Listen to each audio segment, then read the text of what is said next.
Protect us in your love and mercy. Send the Spirit of Jesus to be with us, to still our fears and give us confidence. In the stormy waters, Jesus reassured his disciples by his presence, calmed the storms, and strengthened their faith. Guard us from harm during this hurricane season, and renew our faith to serve you faithfully. Give us courage to face all difficulties and the wisdom to see the ways your Spirit binds us together in mutual assistance. With confidence, we make our prayer through Jesus Christ, our Lord. Amen. O Lord, our God, who are the love of justice and truth, give thy grace to our Parliament and to all who direct the affairs of our nation, and guide them by thy Holy Spirit. We beseech thee that by word and deed they may promote the well-being of our people and set forth peace among all peoples, through Jesus Christ our Lord. Amen. Together the Lord's Prayer. Our Father, who art in heaven, hallowed be thy name. Thy kingdom come, thy will be done on earth as it is in heaven. Give us this day our daily bread, and forgive us our trespasses, as we forgive them that trespass against us. And lead us not into temptation, but deliver us from evil. For thine is the kingdom, the power, and the glory, forever and ever.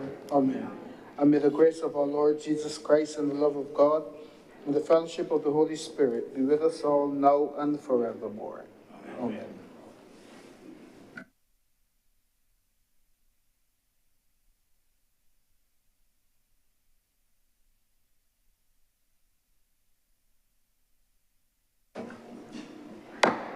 The Senate is in session.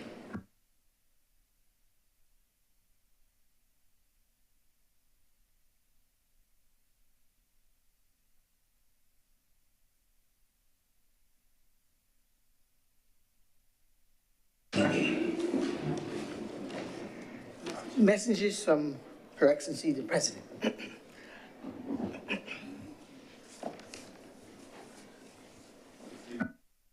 I received a letter from Her Excellency the President of Barbados, dated 27th of June 2025. It reads as follows. Dear sir, I wish to inform that in accordance with the advice of the Prime Minister, Ms. Roshana Benicia Trim has been appointed under Section 36(2) of the Constitution as a senator, with effect from 27th of June 2025.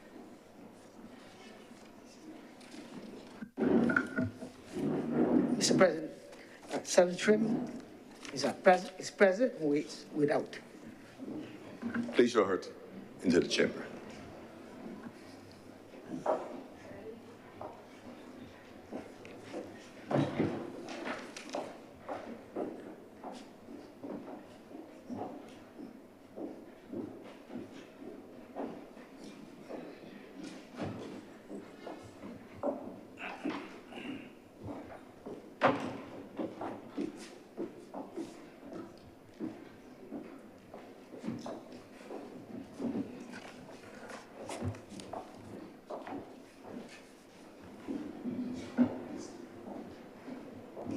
Senator Trim, I want to welcome you to the chamber.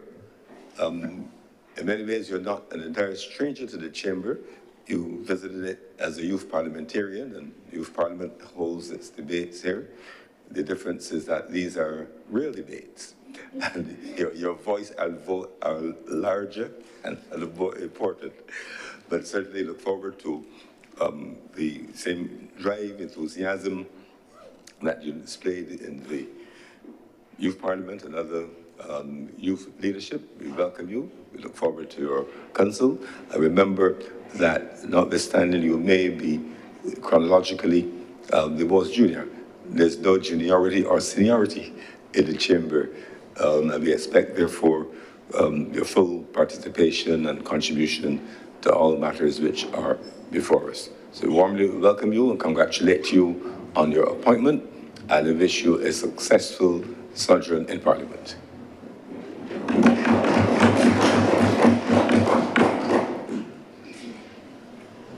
Senator Trim.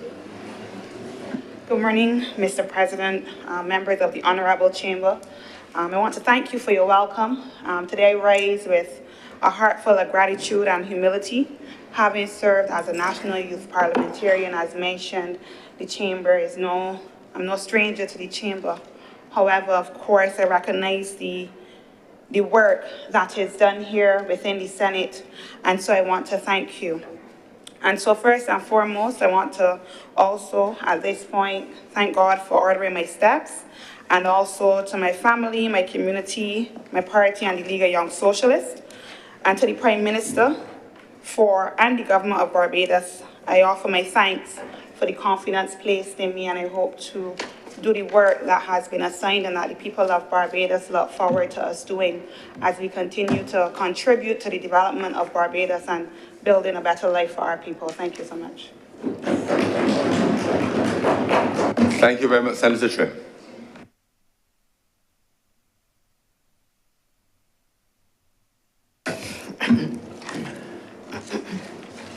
I have the relation of minutes of a meeting held on 25th June 2025 to be deferred. Senator Cummings. Mr. President, I'd like to move that the minutes of our meeting held on Wednesday, the 25th of June 2025 be deferred at this time. The question is that the minutes of our meeting held on June 25th, 2025 be deferred. Will those honorable senators in favor please say aye? Those against please say no. Witness the ayes have it, those minutes are deferred. Other announcements, we have indications of absence from Senator Malalou. He's doing much better, still on medical leave, and we will welcome him back in due course, but he sends his regards as he continues to complete his recovery. Her Excellence, Her Honor, Senator Thompson, Deputy President, is today on business and therefore will be absent.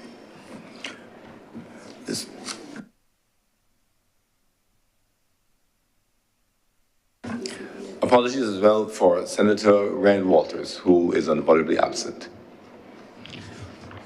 Further welcome, it's my pleasure to welcome dear friends and guests of the Parliament of Barbados, Mr. Matthew Salik, Program Manager, and Ms. Avni Conhe, Program Officer, both senior staff members of the Commonwealth Parliamentary Association.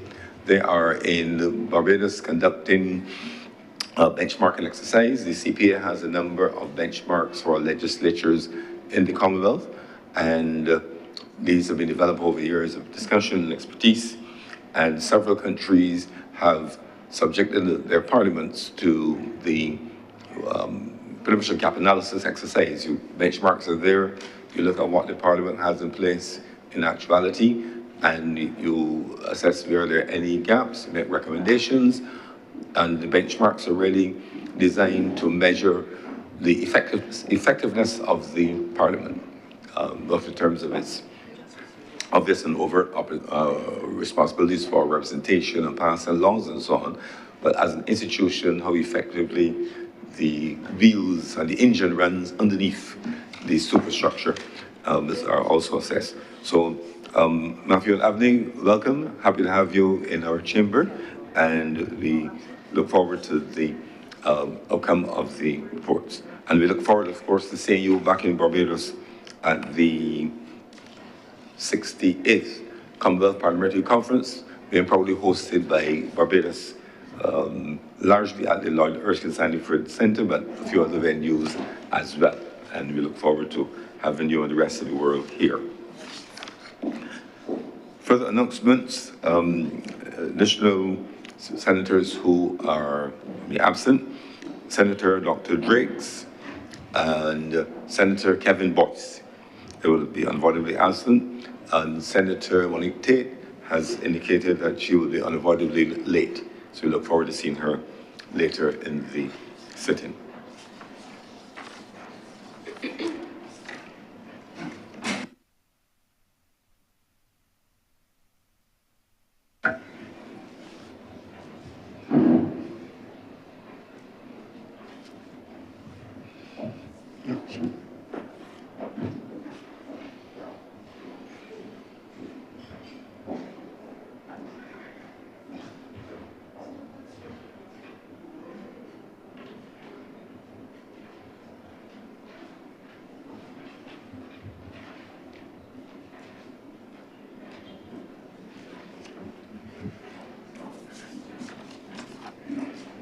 Presentation of petitions.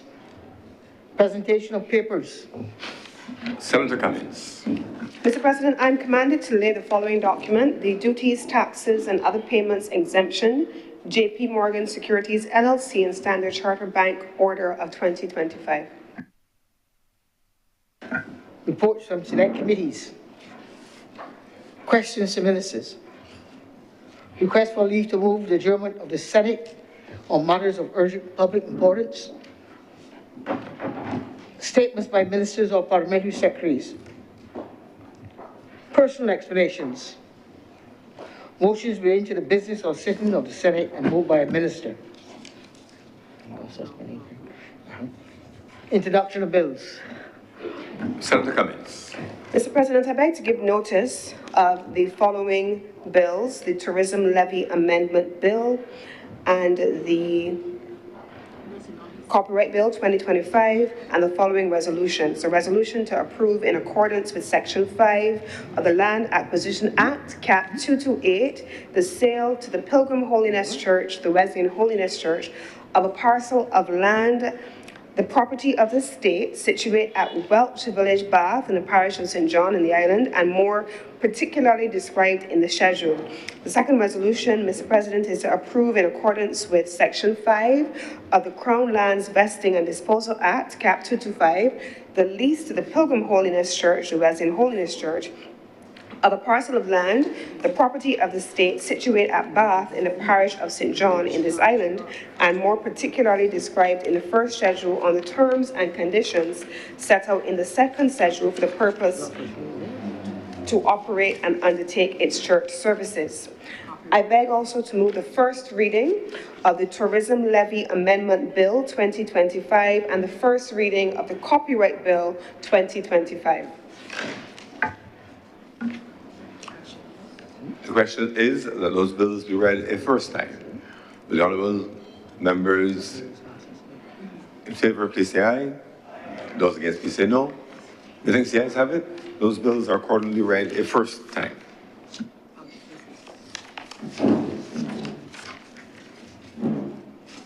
Public business, sir. Public business is now the order of the day.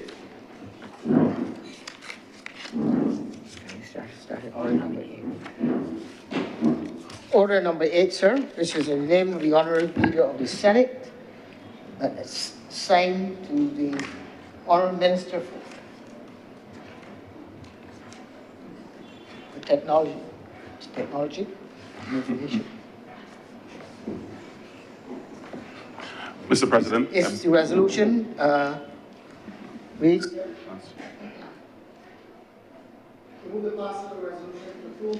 In accordance with the provisions of the Special Loans Act, Chapter 105, the borrowing by the government of Barbados of the sum of approximately Barbados $170 million from the Small Fund for Development on the terms and conditions contained in the loan agreement, the main provisions of which are set out in the schedule, and the proceeds of which will be used to finance the polyclinic upgrade and refurbishment of primary health care systems project phase 1.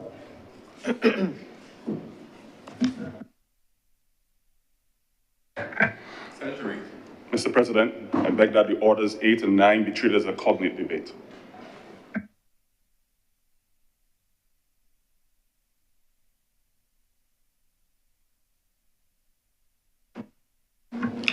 The question is that orders number 8 and 9 be treated as a cognate debate. Just to be clear, they both relate to loans under the Special Loans Act, Cap 105. They both relate to loans from the Saudi Fund for Development, just different projects. And to be clear, the presentation will therefore need to focus on the policy issues of both items, 8 and 9.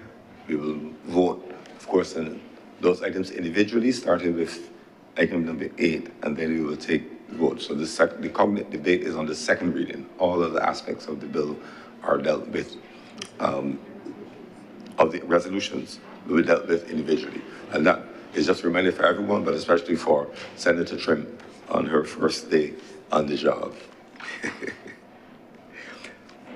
So the question is that orders number 8 and 9 be treated as a cognate debate. Those honorable senators in favor, please say aye. Those against, please say no. We think the ayes have it. Senator Reid, please proceed, and we will treat for the second reading items 8 and 9 as a cognate debate. Please ensure that policy issues of both are covered in your presentation. Thank you, Mr. President, and will do. Mr. President, it is with great happiness that I get to present first with the arrival of the new Senator Trim to this honorable chamber. And no,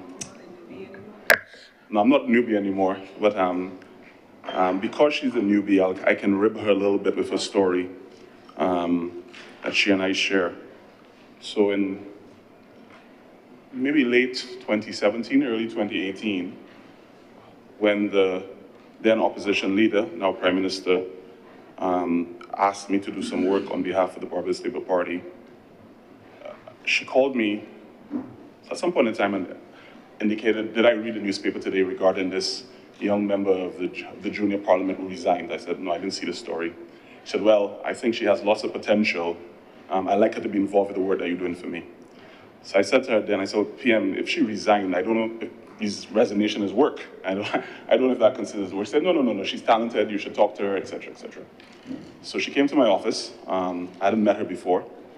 And she wasn't sure what she was going to get. So at that time, I was managing a design firm that my business partner and I ran, and she was enthralled by the art on the walls and the graphic designers and the work we were doing. So she kept coming back. And I started trying to understand, what were her skill sets, what was her capacity, what was she really driven by. And very, very early on the piece, I understood her fire for social justice, her fire for advocacy, her prolific nature on social media platforms, and just her overall ambition to be someone who contributes to the development of the country. Not a country she was born in, but like me, a country that she fell in love with and adopted by, and wanted to do everything in her power to be able to aid in its development and transform it forward. And so over the years, we've worked on many projects together that range from things like we gathering in the first iteration to, during COVID, helping out people with the household mitigation fund. Lots of projects that ultimately are for the benefit and driving the country forward. And it's made me so pleased to hear the words that she used this morning. And she talked about doing the work. And that was really my message to her always, right? I said to her, at the end of the day, the work is the work. There's no getting away from the work. Like you can make up things as you go along, but you can never make up the work, right? The work is the foundation for every single component of the contribution that we can make. So you can shirk things, you can pretend, you can do all types of other things, but at the end of the day, your work is going to speak for itself. So I really do want to salute you that you've started a journey, a new part of your journey, a continuation of what you started before. And just like you did before, the work is going to speak for itself. So I wish you well. And on that theme, Mr. President, about the work, I really want to support this resolution. But more than a resolution, quite frankly, I want to support and really praise the people that don't tend to get praise in this type of work. It's your leaders, it's your workers, it's your economists, it's your analysts, it's your accountants, it's the people who actually drive this work forward to raise the capital to be able to do things that develop this country. And we put them in a strange position, quite frankly. They do a lot of heavy lifting. They do a lot of development of strategies and proposals. They do a lot of pitches globally. They do all these things. And they come back and the work they've done goes in the public space and is either not understood fully or in some instances criticized. And I feel like this resolution is an example of this, the incredible work they do and the good that could come out of the work they do. And I don't want this to be, I'm not going to call every single name because the list is too many, but it's important, I think, for the record, for some names to be said, because these people have been doing this work since 2018, and some obviously before.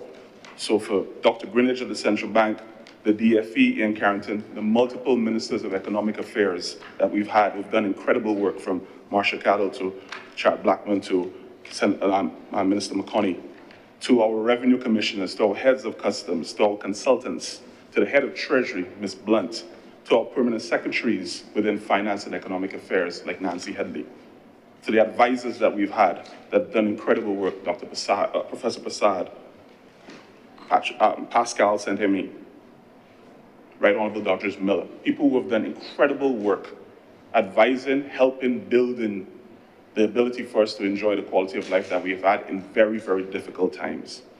And I think we end up having conversation around financial and economic matters, and we try to simplify it. We try to make it simple, and we compare managing a government, managing an economy to the equivalent of managing a household, but it really is not the same thing. There's a complexity to it, where you are managing the economy is you're sailing a ship in the middle of multiple storms coming at you multiple directions. You're building new decks while sailing the ship, and you have to keep the people downstairs comfortable and sleeping well and rested. That's the complexity of it, and you have all these things coming at you that are difficult and hard. And I don't think that we fully grasp the complexity around it, and we make it easy to sometimes just have song bites of reactions towards things. And I think it's important that while we don't dwell in the past, that is, you have to understand where you were and where you are now and what are you able to do going forward. And this government, inherited a country that was at absolute crisis proportions in 2018. That at some point in time in preparing for this, I thought to myself, imagine if we went into COVID crisis, 7 weeks cover of foreign reserves, junk rating bonds, with a team of leaders who were unable to manage the fundamentals of our economy. How are we going to survive times like that? And these are not just accusations, not just political banter, it's the facts. That you have inherited a situation that you had to dig so deep to get out of, and the only way to do so is with discipline, with focus, with effort, with the work. You inherited a crisis, and in 7 short years, you've converted that to global confidence in your capacity to drive a country forward. And these are facts. You moved from a series where it was commonplace for us to talk about downgrades after downgrades after downgrades, and now it's commonplace for us to talk about upgrades to upgrades to upgrades. We've completely switched the narrative. And it's not a flick of the fingers. It's not any magic. It's the work. It's the effort. It's the skill. It's the dedication of people putting in hard hours to do well by the country. And these are facts. These are not made-up things. When I was previously advisor to the Prime Minister, and then when I was appointed to Chief of Staff, the very first meeting, and I'd been in many, obviously, I don't know, probably hundreds of meetings by then, but my first meeting as Chief of Staff, when Prime Minister Swan was with the Ministry of Finance, I didn't forget it. We got there 10 o'clock. She was early, she got there 15 minutes before, 9:45, and we went probably straight to 6 o'clock. Not a break, no lunch, there's no stopping. She went for 8 hours straight, every single nook and cranny in the Ministry of Finance. I'd never seen anything like it. So I went into that meeting always feeling her capacity to connect, to speak, to drive things forward were superpowers. And in that moment, I understood the real superpower of running a country properly is understanding the economic machinery of a country, understanding the finances, understanding every single capacity to drive or break things. And if you didn't understand that, then fundamentally, you didn't understand how to run a country. And I think that's a significant gap, quite frankly, between the opposition as is now and the BLP in government. A fundamental capacity to manage the economy. And you could get fancy, you could use all kinds of terms, you could use all types of phrasings that are technical and go over people's head, but it's just the fundamentals. And if you do not run the economy well, then you have nothing. You find yourself in a situation where you are not able to deliver on the promises and the intent that you may have because you simply don't have the capacity to do so. And that is really the construct of the difference between the two entities. And I think it's important for us to understand that, and I'm sorry that Senator Walters is not here because I don't want to go after anyone when they're not in the chamber, but I'll speak to it a little bit. I think there's a fundamental difference in understanding the construct between boring good debt and bad debt. And I think it's, I don't know, sometimes a little bit complex because people hear debt and they get a little bit nervous. And so I really wanted to spend a little bit of time, Mr. President, if you indulge me, to just walk through that very, very simple terms. And they're not the same thing. They're fundamentally not. The government on a day-to-day basis collects revenues in all forms, right? Taxes, duties, fees. It collects a bunch of revenues. There are different periods of the time of the year where the government has spikes in the amount of revenue it collects. Senator Monroe night, around crop over time, lots of people coming in, the government is going to collect some money. Tax season, bumper period during the winter season. For global travel, there'll be bumper periods. But for the most part, there's a steady flow of revenue coming in during the course of the year. There's no difference to a business, any business. However, the government has a program that it set out itself to do. And there are major instances of development of new things that it must do. That one, it may not have the lump sum of money at any point in time to do so. Two, it may be critically important to do, however, it doesn't have the ability to do so within the strict values of the revenue it has to be able to do so. So it makes the decisions like all businesses do. It uses credit. Now, in using that credit, there are different forms of credit. Just like in life, you can use a credit that is wasteful and do things that you may enjoy in the short term in the moment, or you can do things that are fundamentally beneficial to your growth. Think about it this way, like credit and the idea of debt is no different for government or business the way that food is for the human body. You can eat good food that enhances your longevity, or you can eat bad food that can be enjoyable in the moment, but it's not so good for you in the long run. It's fundamental. And I think in this example of this resolution with these orders 8 and number 9 could not be a better definition of good credit, of good debt.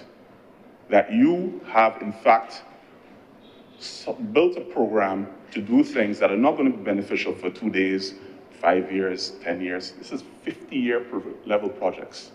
The development of polyclinics, the development of urban housing that people then are able to get high quality services provided to them, whether it's energy, whether it's water, whether it's sewage. These are things that are going to transform the path that this country is going towards. In every single definition of what good debt or good credit may be, this is an example of it. So there is a difficulty understanding sometimes because of the scale and the size of things in terms of the tickets at large. People here combined total of 180 million Barbados dollars and they get a little bit nervous. I understand that. These are big numbers. There's no doubt about it. But fundamentally, this is what it costs to take care of the lives of thousands of people. That's the cost it costs to run Barbados.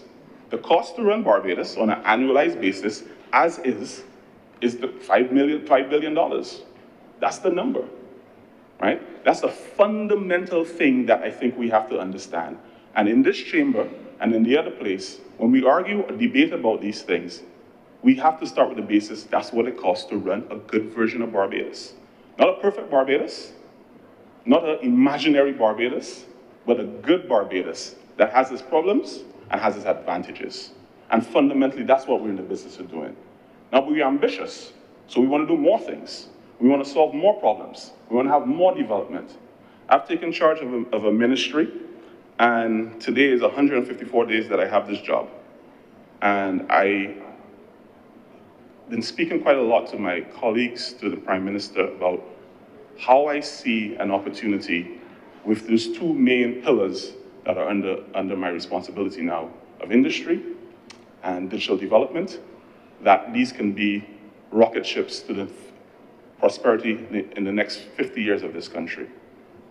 And I think all my colleagues probably think their ministries as that, but I really feel that about mine, quite frankly. And we've made a couple of decisions in policy over the last few decades that I think the country doesn't feel the benefit of evolution of technology. One of those areas is a decision around what is called deindustrialization. Anytime your economy has a percentage of less than 20% of its revenue earned by industry, once it dips under that, you call it deindustrialization. We dipped under that in the 1980s with the leaving of Intel and all of those high-value manufacturers. We didn't go to the next stage of industrial development, and as a result, we see some of the results that we have now. Not only are you just a consumer of other people's ideas, people don't consume your own ideas.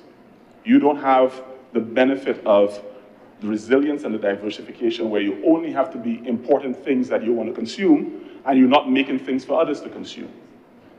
And the advent of technology allows us, and there's reasons for it, there are a bunch of arguments around why it was done, but we're in a sweet spot of a moment where the advent of technology means that we have the access to AI and robotics and all types of things that gives us an equal advantage that we didn't have in the development of global products and services. We must take advantage of it now. The other area of obvious concern and need for investment is really around digital development, and we feel it everywhere. One of the statistics that I hope to be able to put to end very shortly, quite frankly, is all of us here, most of us here drove here. Every year, half of the persons who have driver's license in this country choose to renew their licenses. So 75,000 people renew their license every single year. As of now, as you know, it's a manualized process, right? Why is that? Because you need to prove you are you. So how do you prove that you are you? Identification. How do you prove that you are you via identification and remote access? You do so through digital identification. So you have a series of investments and development frameworks you have to create to be able to allow people to do the things they want to do in services in life, such as instantly get a notification on their phone, press a button, yes, opt in, get whatever fee debited from their account, and have their license renewed. You have that in a bunch of countries all over the world. That's the country, that's what we want here. Now, to get that, you need investment, you need skills, you need infrastructure, you need modernity, you need change. And to do such things without understanding that you want to have to be in the business of, where necessary, borrowing and gaining credit for long-term developmental tools. And every single time that we have an opportunity to do such, we push ourselves in a state of uproar because we don't understand the difference between bad debt and good debt means that we're never going to progress. So in very, very simple terms, I think it's fundamental, especially in this chamber, that we start having a conversation that differentiates the two. And we could have our own opinions. It's the business of politics is to argue. By the very nature of our opposition, they must oppose. That is the nature of what they do. But there needs to be a distinction between opposing for the sake of opposing and opposing for the sake of constructive, fundamentally driving the country forward in an impactful way. And I'm hopeful that's what we can do on this conversation. Fundamentally, the type of work that this bill represents, this resolution represents, is what the work I think the country can be proud of. I told my ministry on Monday a story, and I'm not proud of it. And it's not the Barbados that I want to live in, but it's the Barbados that exists. I was dropping my youngest daughter to nursery, and I'm driving. I'm speaking to my older daughter who's in the front seat, my younger daughter's in the back seat. I looked to my left.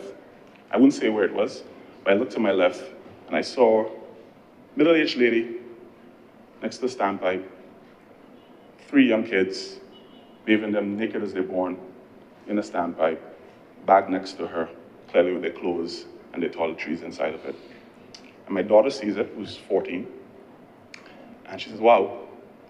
I say, yeah, that's why I go to work every day. That's the work, right? That's where you drive things forward, that there's a level of work that we have to do, especially in urban spaces, and especially people whose voices we don't connect with, we don't hear, that this is the work, this is how we drive things forward to make sure those lives are better. And then on top of that, you build on top of that to make the next generation of lives better. And so I don't know, quite frankly, that there could be much argument around the necessity of these 2 loans. We all know in great detail the fundamental problems that we've been having around the advancement of our health sector.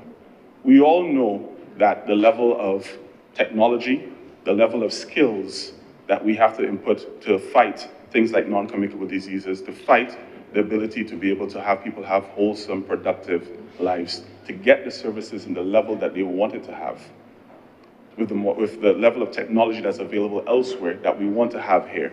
We all know the importance of those things. We all know it's going to cost money to do those things. We all know that we're not blessed to have diamonds and oil and large populations. We all know the constraints that Barbados has. And so what you have is a balancing of prudent decision-making, disciplined management, visionary ambition, with the ability to go to marketplaces and say, hey, because of the work we've done, you can trust Barbados to return your investment over a period of time, and we'll be a good partner in your long run. And that's honorable work. So I want to be very, very clear in my support of the work that the men and women who lead our economic affairs and led our finances have done. I believe them to be world-class, absolutely world-class. And the ability for them to leave roles here in Barbados and go and head organizations and head really stellar entities is testimony to that. And so I think we need to be careful. Yes, critique, yes, hold people strongly, yes, voice our concerns, yes, voice our disagreements, we must do that, it's a democratic process. But I think we have to be careful when we go after things that took hard work, hard effort. These are not things that happen overnight. These are things that are manifest as a result of sometimes years of effort, of negotiations, of working out terms, of getting the best deal on behalf of Barbados. That when we just come into public space and don't fully understand all the constructs and all the benefits, and we poo-poo things, that we put ourselves in a position where we're not advancing our country, but harming our country.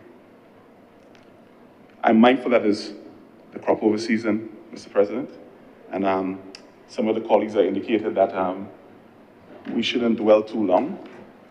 But this is important work. This is necessary work. And I do, and thus, Mr. President, I beg that this resolution now be passed. Thank you, Senator Worrell.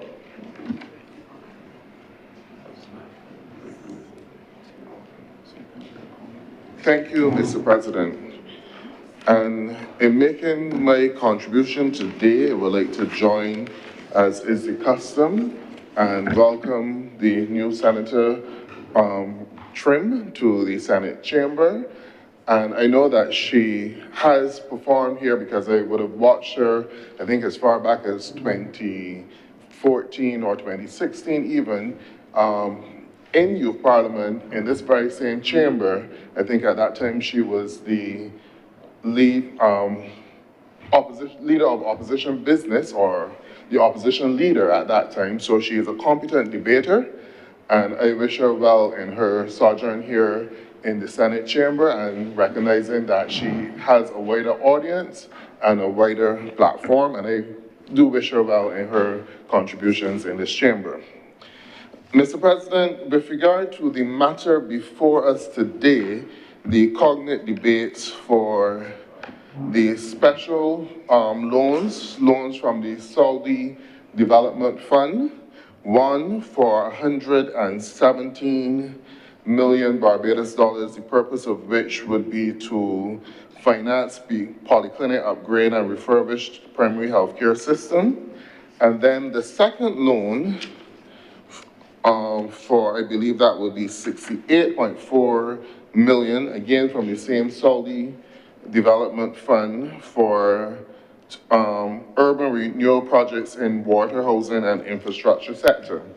Now, Mr. President, generally when it comes to loans in Barbados, especially to upgrade the healthcare system and also to offer housing and infrastructure upgrades, you generally would not have any difficulty with these loans, because we know that the healthcare system in Barbados is in a deplorable state, and you have constant complaints from persons, especially you hear a lot in the complaints at the Queen Elizabeth Hospital, but then there's also a need for upgrades within the polyclinic sector as well. I will come to those issues a little bit later on. But I think it's important, and when we are discussing these loans, that we look in the context in which the money is being borrowed, the source of the funds, and you could ask yourself a question, could it have been done in another way? I do believe that the terms for the loans none of which the spokesperson for government cared to take us through those details. So really and truly has not really convinced me on this side in terms of whether or not I should be supporting this bill. But in terms of the loan, on paper, it looks good. 3.5% on a semi-annual basis for 20 years with a grace period of 5 years. A foreign loan. I guess that what some would say, compared to the last loan which we debated in this chamber, that 3.5% is way better than 8.5%. So on that basis, one would say, well, yes, this may very well be a good loan that the government can buy into and that the country should be able to support. But we also need to take into consideration, when we are looking at these loans, the economic situation that the country is faced with. And what has been the current complaint of many Barbadians over the last few years is that we seem to be borrowing too much money. And we are not, it does not seem as though we are earning sufficient money to pay back these loans. And I am not just speaking, well, I am basically saying what the man on the street is thinking, that every single time we've come to this chamber so many times, every time that the Prime Minister leaves this country, she returns with news of another loan. Then we also had the IMF, the funds from the IMF, which we would have paid back some of those funds in the 8.5% loan, again paying back loans at an interest rate of under 3% with a loan at an interest rate of above 8.5%. So we have to wonder what is really going on in terms of the economics and the accounting practices which this Barbados-led government is engaging in, because they don't always seem to make sense. And when you look at the recent central bank reports, some of the information in that report also, it speaks to what Barbadians are concerned about, that we are borrowing too much money. And it does not seem as though we have the capacity to repay that money. Even though the chief, they always speak about the debt to GDP.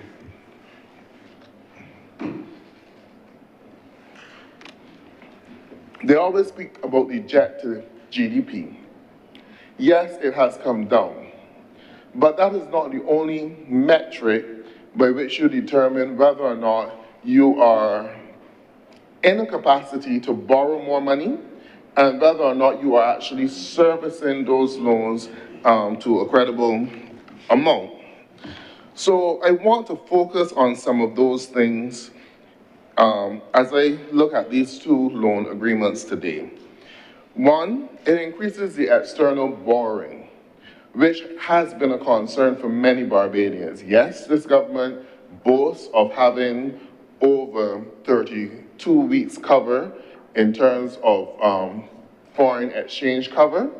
So we want to, with a government that has over 32 weeks foreign exchange cover, but did you not have the capacity then to, instead of borrowing this money on the external market and again increasing the external debt, why not look at the possibility of raising the money to do the same projects on the local market?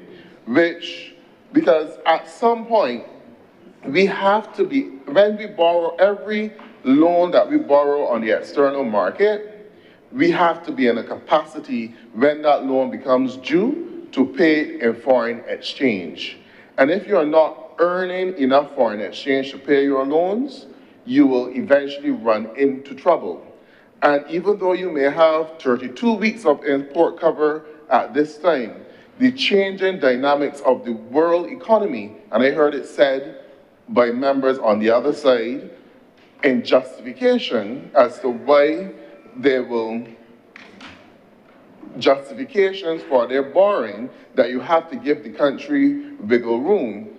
But the changing dynamics in the global economy, especially after we did our estimates debate, or during the period of time that we did our estimates debate in this chamber, in the US, there was talk about the tariffs. And that unsteady situation which still exists in this world as to what the tariffs will be has put the markets and the global economy on a very, precarious trajectory. Some days they're up, other days they're down, and people are not spending as freely as they did before. And the Barbados economy is one which depends, or at least used to depend, on tourism as our major foreign exchange earner. And if our external markets, if our UK market, they're watching how they're spending because they don't know how the tariff situation would impact on their disposable income and the income that they will have to travel. Same thing within the US economy, same thing within the European markets. In Canada, a lot of the areas that we look on to depend on our tourists, we have to take some precautions here when we are preparing our financials to make provision that every single year we may not have a rosy and a buoyant tourism sector performing. And we have to make provisions for that year where the inflow from tourism does not necessarily meet the capacity for us to earn sufficient, to earn enough on our foreign exchange that we can repair these loans. We also have to develop the resiliency within the country as well, that we shore up sectors such as manufacturing and such as agriculture, so that we can earn more by exporting. But when it comes to Barbados over the last 7 years under a Barbados Labour Party-led government, many Barbadians have recognized that the only thing that we seem to do successfully is borrow money on the international market. Every time the Prime Minister travels, borrows money on the international market, and it seems that this government believes that they will be in a position to repay loans by doing additional foreign borrowing. And that, Mr. President, I would like to say to the government, is not sustainable and is not the way in which it should be managing the economy. It has not shown, this Barbados Labour Party government has not shown to the people of Barbados that they have the appetite to develop the industries within Barbados. If you look at the same central bank report, you will see a decline in the output from agriculture. If you look at the same central bank report, you will see a decline in the output from tourism. If you look at the same central bank report, you will see a decline in the output for manufacturing and even for the construction industry, which they want to give us the impression in Barbados is booming. So the point that I am making, Mr. President, is that all of our sectors with foreign exchange earning capacity under this Barbados Labour Party government has been in decline. And the only foreign exchange earning capacity in this country which has shown an upward increase is the ability of this government to go out there and borrow money. And many Barbadians are wondering what is happening with the money being borrowed. They cannot see the level of work in this country and the level of development in this country to equate to the level of foreign borrowing. So I want to suggest to the Barbados Labour Party government that they had an option here, because we need to look at our debt repayment schedule. It is fine and dandy that if someone out there offers you a 3.5% loan, that you grab that up, compared to the 8.5% that you're paying on the capital market. Yes, you will grab that up, but you need to consider what is the debt repayment profile of this country down the road. None of this information the spokesperson for the government offered in terms of promoting or even defending this loan.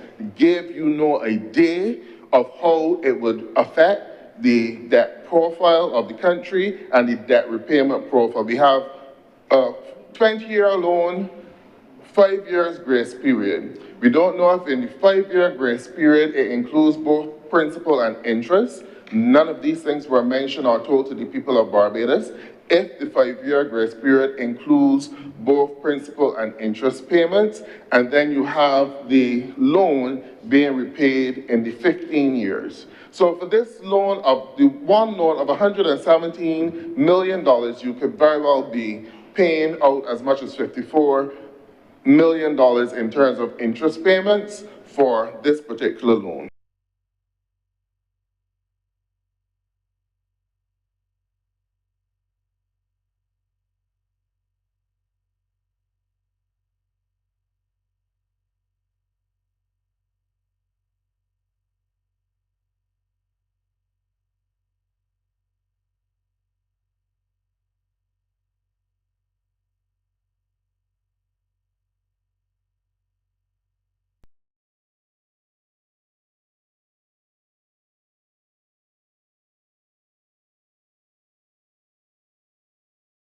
And within a year or two within the current account and the capital works scheme of the project, a year or two in terms of doing the refurbishments in the healthcare and also the rehabilitation work to the infrastructure, the water and the roads as well. Probably a year or two.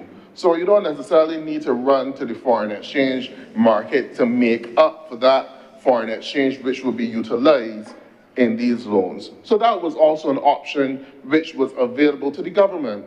But I wonder why they did not do it. Is it because after taking the haircut and defaulting on the debt repayments on the local market, that the appetite has not yet returned in the local market for government paper?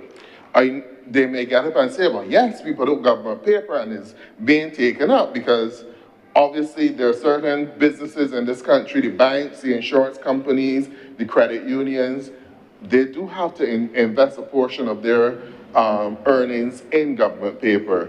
But we want to know what is the appetite by the average Barbadian who, before 2018, when the government defaulted and caused persons to take a haircut in bonds, savings bonds, and all of the government paper, you had a large catchment of Barbadians who would look to opportunities to invest in savings bonds and other government paper in order to augment their pension at retirement or as a way of getting additional interest above and beyond the interest which was normally paid at the bank, because in some instances you don't get any interest at the bank.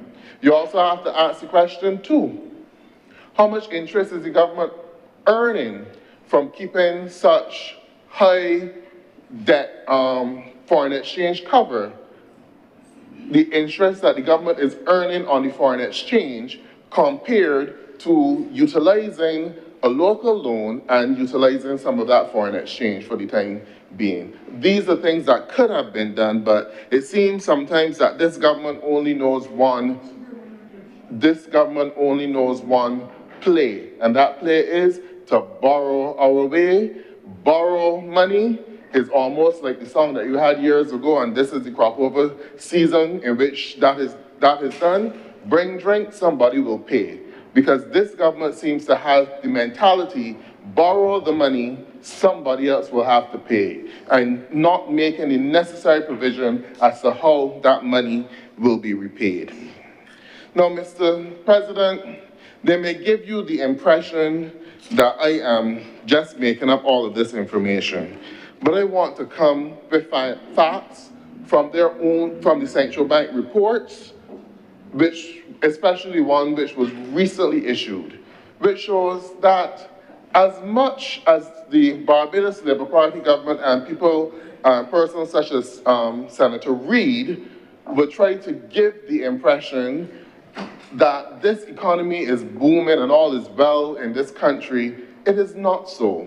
In fact, one would ask the question, for 154 days in the ministry, what really has Senator Reid accomplished other than being able to come and tell us today that we should be able to have our driver's license renewed automatically? Right now, that is something that should have been done ever since this government had a Ministry of Innovation, and every single project under the Ministry of Innovation since 2018 has failed. And I will just repeat them because all of them resulted in monies which were borrowed and money which was wasted. Because you had to borrow money or find money. Let's go to licensing authority. You had the stickers for the driver's license. And you had that started in 2018. This is something that I agreed with. I actually liked it because you could see by the color of the sticker whether or not, even if you were not collecting road tax any longer, but if the insurance on the vehicle was up to date. That was a project started under this government, came to an end, no explanation as to why it ended. Then they had persons go and put the tags on the vehicles. We don't know to this day if those tags are working. And again, a project which was funded by this government, possibly by borrowed money, abandoned, and we don't know how much was spent, and we don't know the reasons why it was spent. So I'm just showing to Senator Reid, these are some of the things that in his ministry that he has the capacity to rectify and to bring reports to the people of Barbados so that we can have a better understanding, other than the fact that you recognize after 154 days that it should be easier for Barbadians to renew their driver's license. We want more than that from a government which claims to be so competent and so A-class and on top of their game and everything, that to come here after 154 days to say to Barbadians, yes, you should be able to easier renew your driver's license. We've been saying that for the longest while, and your Ministry of Innovation had promised that since 7 years ago, but yet still it is not happening. And I'm not done with the litany of projects. There's the Trident ID card under the same ministry as well, started and abandoned. At one time, they forced all Barbadians to get it, saying it was mandatory. Then the minister was changed because he was doing nonsense. I guess that they changed him. I don't know, Mr. President. That's a possibility. The ministry was changed, and then you heard from a more competent minister, okay, you can use both. You can use the Trident ID card, and you can use the regular blue ID card. Again, money which was wasted,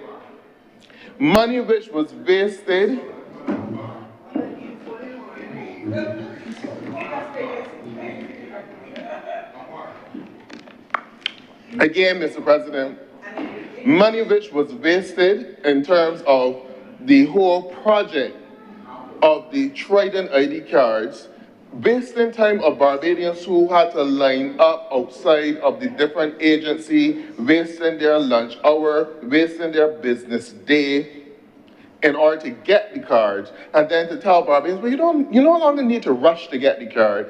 The regular blue ID card would work just the same. So all of these are projects which this government started and then abandoned. And Barbadians might think that there's no cost associated to this, but we really need to inquire who is the middleman, the consultant, who was paid to develop the project, the middleman who provide the resources, possibly the ID card, the printing machine, the persons who benefited also from the additional largesse coming out from the government. All of these are things that we have to consider. And for that reason, that is why Barbadians are concerned that the money being borrowed by this government is not being spent in the best interest of the people of Barbados. That is the overall concern. We could even come to part of it deal with road infrastructure. You have roads that are milled and paved, and when the rain starts to fall, potholes back in them again. What is the purpose of that? You mill and pave a road overnight, left it flat, for the rainwater to settle on the roads. Then when you have a heavy downpour of rain, in less than 2 months, some of those same mill and paved roads are in potholes again and will again need to be resurfaced. You have a situation where some roads which were mill and paved when they first came in 2018 receive a job again in less than 7 years. So we are only building roads that can last for 3 to 5 years, or not, well, in this situation, not even a year, because in less than a year, it needs repaving. Good example, take a look at the road at Highway from the Warrens roundabout by the Sol gas station going up the hill towards University. That was one of the first projects being done by this government. And when you come down that hill, there is a crater that if you are not careful, it will take you to China. On that very said road, Mr. President, that is a road which was done by this government in less than 7 years, and it has proven not to be lasting. So is the money being spent adequately to finance developmental projects for this country? And again, when we look at developmental projects, Mr. President,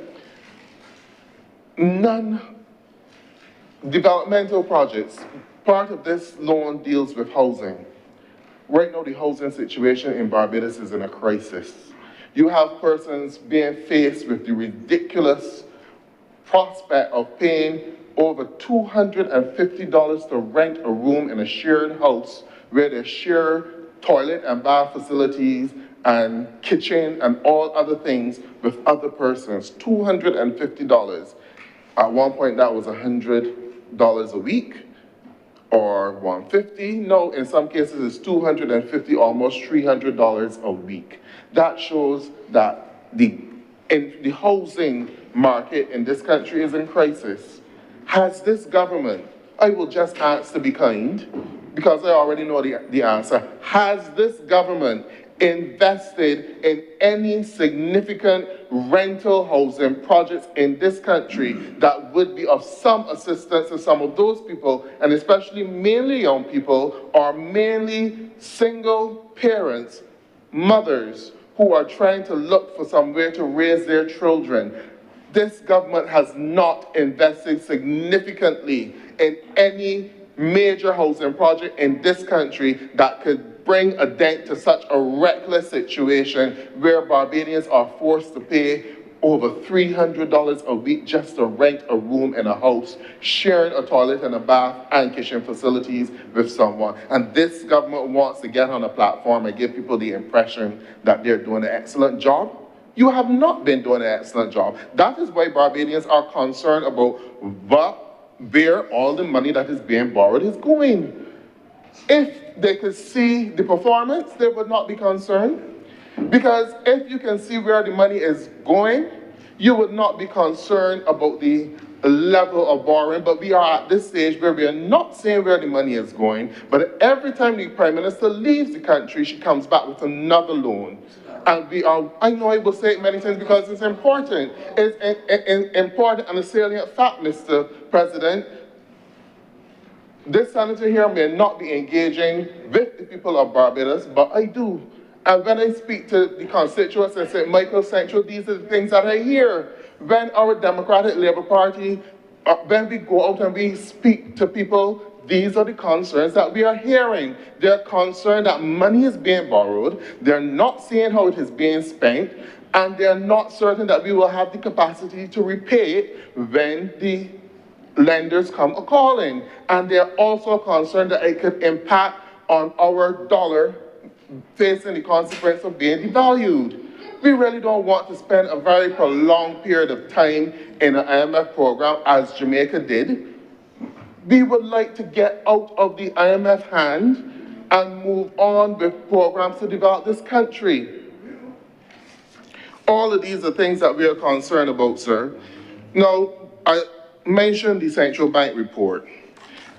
To show that we are not able to repay our loans, Mr. President, there are some metrics within that central bank report which I find to be quite alarming. So which report are you referring to? the review of the Barbados economic performance, January to June 2025. Thank you very much. The most recent central bank report, I think it was only delivered last Friday, so if the honorable senators on the other side did not have a chance to read it, I can make, well, the copy is available for them that they can download, Mr. President.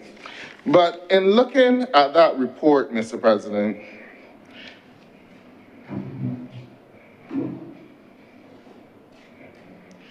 it shows that the external debt service to current account credit has increased. And that, Mr. President, is something that you don't just look at debt to GDP, but the external debt to service to current account has increased from 3.5 in 2019. We are now at 9.6 in 2024. And for June 2024, it was 9.1, but astonishingly for June 2025, 34.9, which possibly deals with the loan, which the debt which was recently acquired of the 8.5%, and some of that being used to repay the IMF debt. But those figures are alarming, Mr. President, because it shows that the country is not earning sufficient from current revenue to pay for its external debt. That is one of the significant things in the increase in that ratio, Mr. President. And then there are other factors which we need to look at. Don't just look at the debt to GDP, because we know how the debt to GDP has fallen significantly. But you need to look at our interest payments. Now, the interest payments has increased from 249.7 million in 2019 to a whopping 749.9 million in 2024, based on from this report. That is a significant increase in interest payments, Mr. President. And if you're paying that much in interest, it means that you have very little left to do capital works projects, and you have very little left for other goods and services, because you've increased from 249.7 million in 2019, and now we are at 749.9 million in 2024. And based on the projection, it will be could very well be 800 million or more at the end of this financial year for 2025, Mr. President. Those are things which you need to look at. And then when you look at the performance of the economy, Mr. President, I mentioned we are concerned that we are not earning enough to pay for these loans. When you look at the sectors, our revenue earning sectors have declined overall since 2019. They have, in some cases, they're now struggling to reach the 2019 targets, and in other cases, they have dropped significantly below the 2019 targets. Look at tourism, Mr. President. The GDP by sector and activity, tourism in 2019 was 736.2 million. In 2024, Mr. President, at the time when, in 2024, Mr. President, at the time when the world had already recovered from COVID, Barbados was still lagging behind at 703.9 million, Mr. President. We should be able to do better than that. So this is one indicator that shows that this country is not earning enough foreign exchange to pay back for these foreign loans, which the Prime Minister brings back to the country whenever she leaves. I've said it for a fourth time, Senator Nichols, so you don't need to chew you, Mr. President, just letting Senator Nichols know that I've said it for a fourth time. So, and then when we look at other productive sectors, Mr. President, such as agriculture, in 2019, Mr. President, we earned 264.9 million from the agricultural sector. In 2024, a measly 196.6 million from the agricultural sector. So this government for all the time that they have been in office, have abandoned agriculture in this country. And that is why, and we are feeling it in terms of the impact on the cost of living and in this country. That's why you have, in Barbados, you pay over $8 sometimes a pound for yam, over $4 a pound for sweet potatoes in some instances. You have a crisis now in the poultry sector. You also have a crisis in the crisis in poultry and crisis with the pork industry, because at one point in time we were resilient in terms of our production of pork in Barbados, at least, but now you have a situation where this government has opened up the floodgates and allowed persons to import pork, and the pork is being sold almost at the same price and basically cutting out local farmers.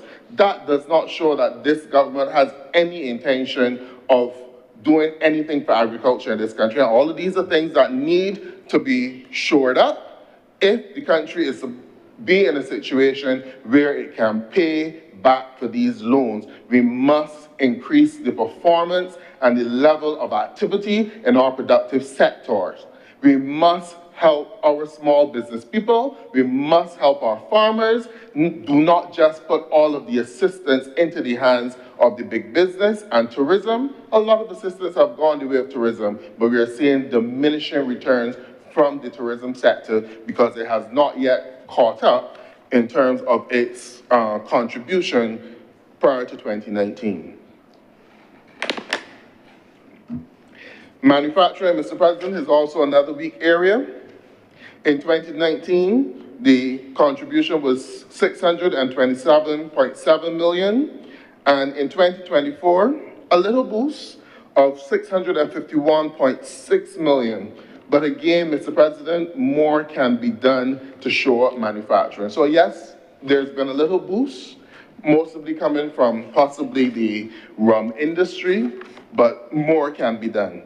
And then this fallacy that there's a building boom in this country. Yes, there's a building boom. We see places being constructed, but then when we look at who's actually employed in the construction, many of them are not Barbadians. Quite frankly, I have to get an interpreter when you go on the sites. So that impacts the labor market in this country.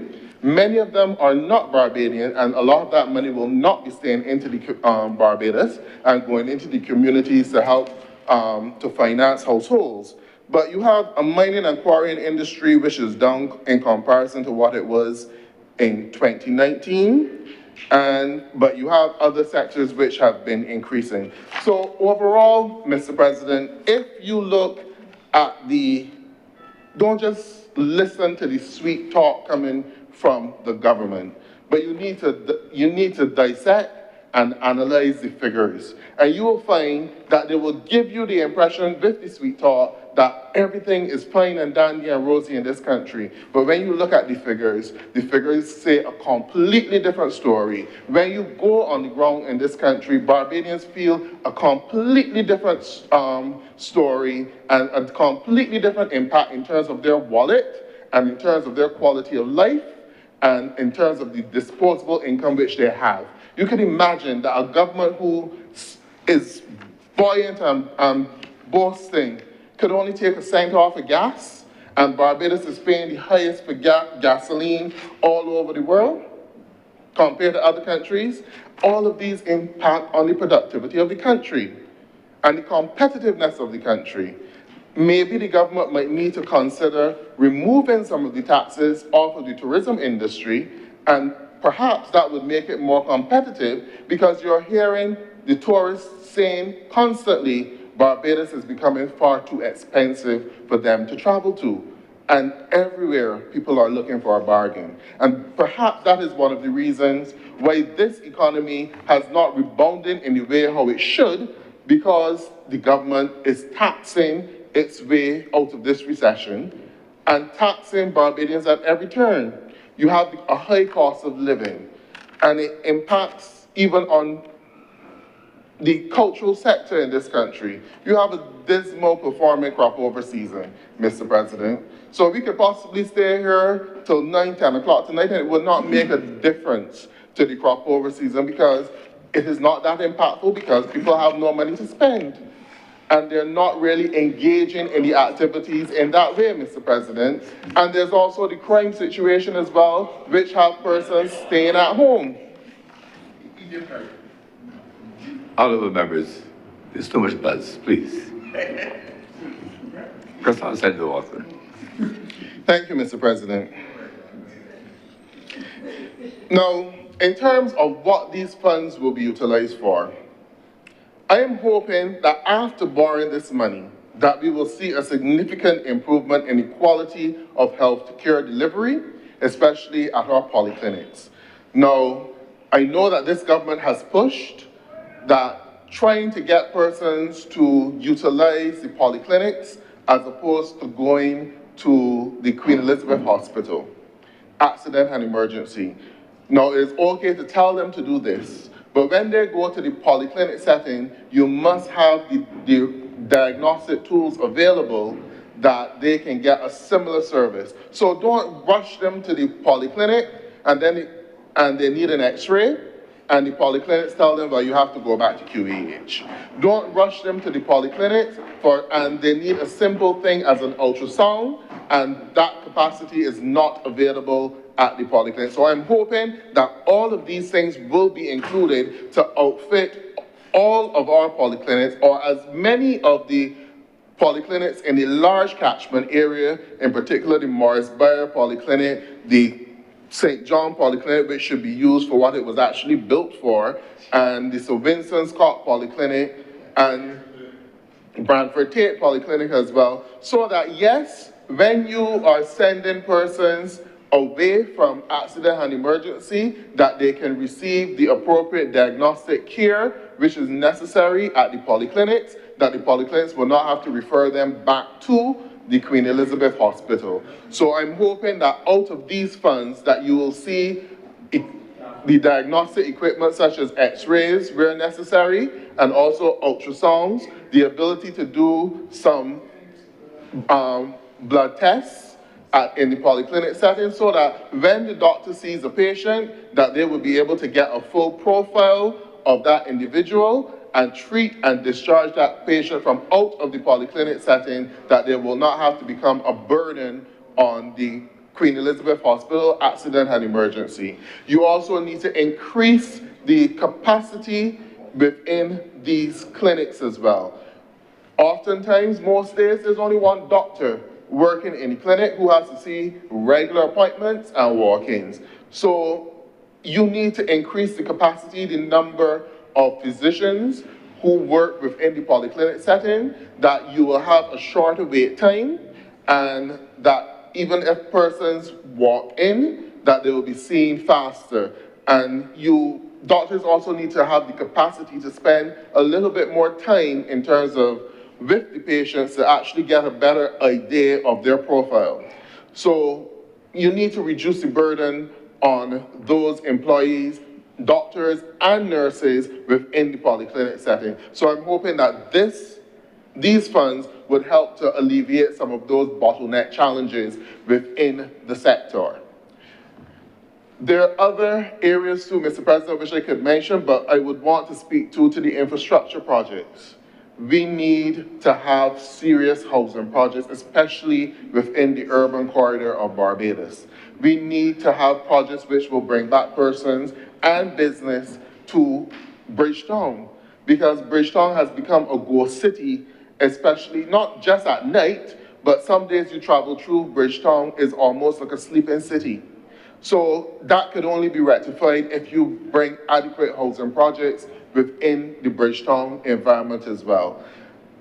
These are things which need to be done, Mr. President. This government has borrowed in one go $1 billion in the last sitting that we had, and we cannot see where it is being utilized. We cannot see the housing projects across Barbados that will take Barbadians, give them reasonable accommodation for purchase or for rental.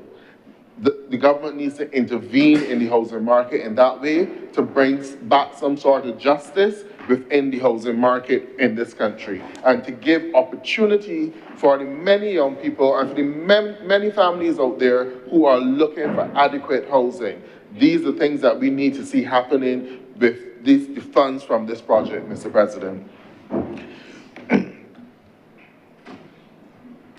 Mr. President, after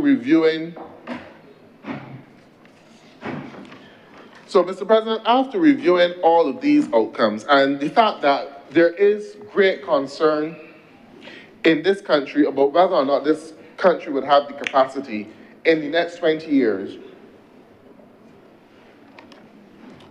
on the trajectory which it is on, being led by the Barbados Labour Party, to actually pay back these loans and to actually earn significant foreign exchange to pay back these loans, we cannot support yet another foreign borrowing by this government. Yes, we would support in terms of the improvements to the healthcare and to the infrastructure. We would say that the money could be raised on the local market, and would suggest that the government explore that option in terms of raising the money on the local market to get these projects done. But we can also say that they have borrowed so much money over the last few years that we have not seen the performance of those loans in this country. And for that reason, Mr. President, we cannot support this loan agreement. Thank you very much, Senator Worrell. Senator Cummings. Thank you very much, Mr. President. I am going to come back to Senator Worrell in a few moments, but I'm going to start with the specifics of the bill for the benefit of the public and for the benefit of those who may have heard Senator Worrell's intervention. Now, Mr. President, these two orders on the order paper 8 and 9 speak to two very specific loans. They capture, Mr. President, in the first instance, $34.2 million for an urban renewal project in the water, housing, and infrastructure sector, and a second facility, Mr. President, amounting to $58.5 million for a polyclinic upgrade and refurbishment of the primary health care system. These are the items captured at orders number 8, and orders are numbered 8 and 9. As said by my colleague, Senator Reid, in his introduction of the bills, they were navigated by the officials at the Ministry with responsibility for Economic Affairs and Investment, the Ministry with responsibility for Finance, the Ministry with responsibility as well for Infrastructure under the Prime Minister's Office, and the Ministry of Health. But it also had the benefit of the input of the central bank, the broader finance team, and the public investment unit. And so while there is a certain ease with which non-technicians may say, well, why not do this and why do this?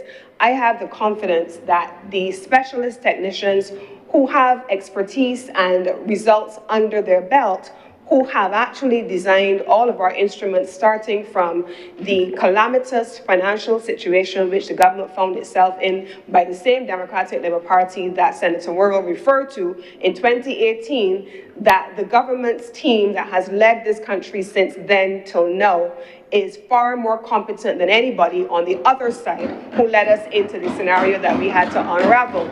So I want to start there, Mr. President, with acknowledging that team, as did my colleague, Senator Reid. Now, in the first project, Mr. President, which is the urban renewal project in the water, housing, and infrastructure sector, there are a number of objectives for the project that I want the public to be aware of. One, early this morning when I was reading the newspaper, I saw a former member of the Democratic Labour Party government prior to 2018 making reference to the phrase that many of us know, Barbados is more than an economy, it is also a society. I've already outlined, Mr. President, that the Barbados Labour Party government, with its technical team, skilled and gifted in finance and economic affairs, have unraveled the mess left behind by Senator Worrell's party.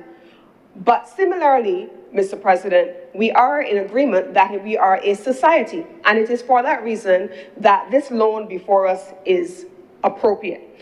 This loan, focusing on society and buttressed by a strong economy, focuses on improving and revitalizing housing and neighborhood conditions in low and moderate income communities, specifically in the Bridgetown area. These are densely populated communities in many instances that have not had a renewal project in decades. Who has delivered a renewal project to the city of Bridgetown? The Barbados Labour Party, because it is a society, is delivering a renewal project to the city of Bridgetown. In addition, it is meant to contribute to providing additional affordable housing solutions for persons in that category, low and moderate income families, and, Mr. President, to strengthen the institutional capacity of agencies involved in housing provision and neighborhood revitalization. Now, Mr. President, there are a number of specific things that are meant to be undertaken under the loan, this particular loan, and I want to get into them. The first phase focuses on the development of neighborhoods specifically relating to upgrading the existing low and moderate income communities, providing them with appropriate infrastructure and social facilities in the following areas: Chapman Lane and its suburbs, the areas which lie between President Kennedy Road, Westbury Road, Baxter's Road, Tudor Street, Princess Alice Highway, and the Prescott Boulevard neighborhood. These are divided, Mr. President, into a number of sections. In the first instance, a residential housing development. They're also meant a long-standing issue that has plagued these particular communities in the urban area, in the Bridgetown area, the need for construction to the sewage treatment plant in the Bridgetown area, which they have lived adjacent to and have not been connected to. This Barbados Labour Party government, Mr. President, because we believe in a society and not just talk about it, is under this particular loan arrangement ensuring that those persons once and for all are connected to the sewage plant that they live next door to.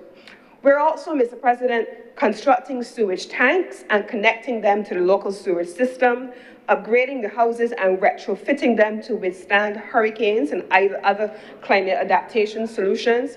In many instances, Mr. President, from 2018, this government, when we first came to office, spoke about a pit toilet eradication program. In many of these urban areas, there are persons who have benefited because they own the land, and in other instances, they're still navigating outdoor toilets. This project is meant to facilitate the building as well of sanitary facilities, including bathrooms, to those facilities in the Bridgetown area. Installing personal water tanks, including with small pumps and batteries in the event of power outages, in particular after a climate event. There's also meant to be a number of community upgrades, and it includes an area that falls under my remit, extending the natural gas networks and connections in those areas.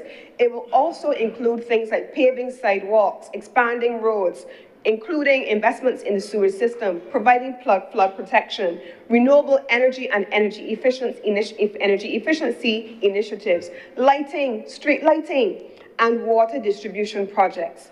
There's also meant to be the resurfacing of deteriorated asphalt roads and improving streets to include pedestrian and emergency vehicle access, as well as waste collection. If you have driven through many of these urban areas in recent times, it is very difficult because these roads are narrow.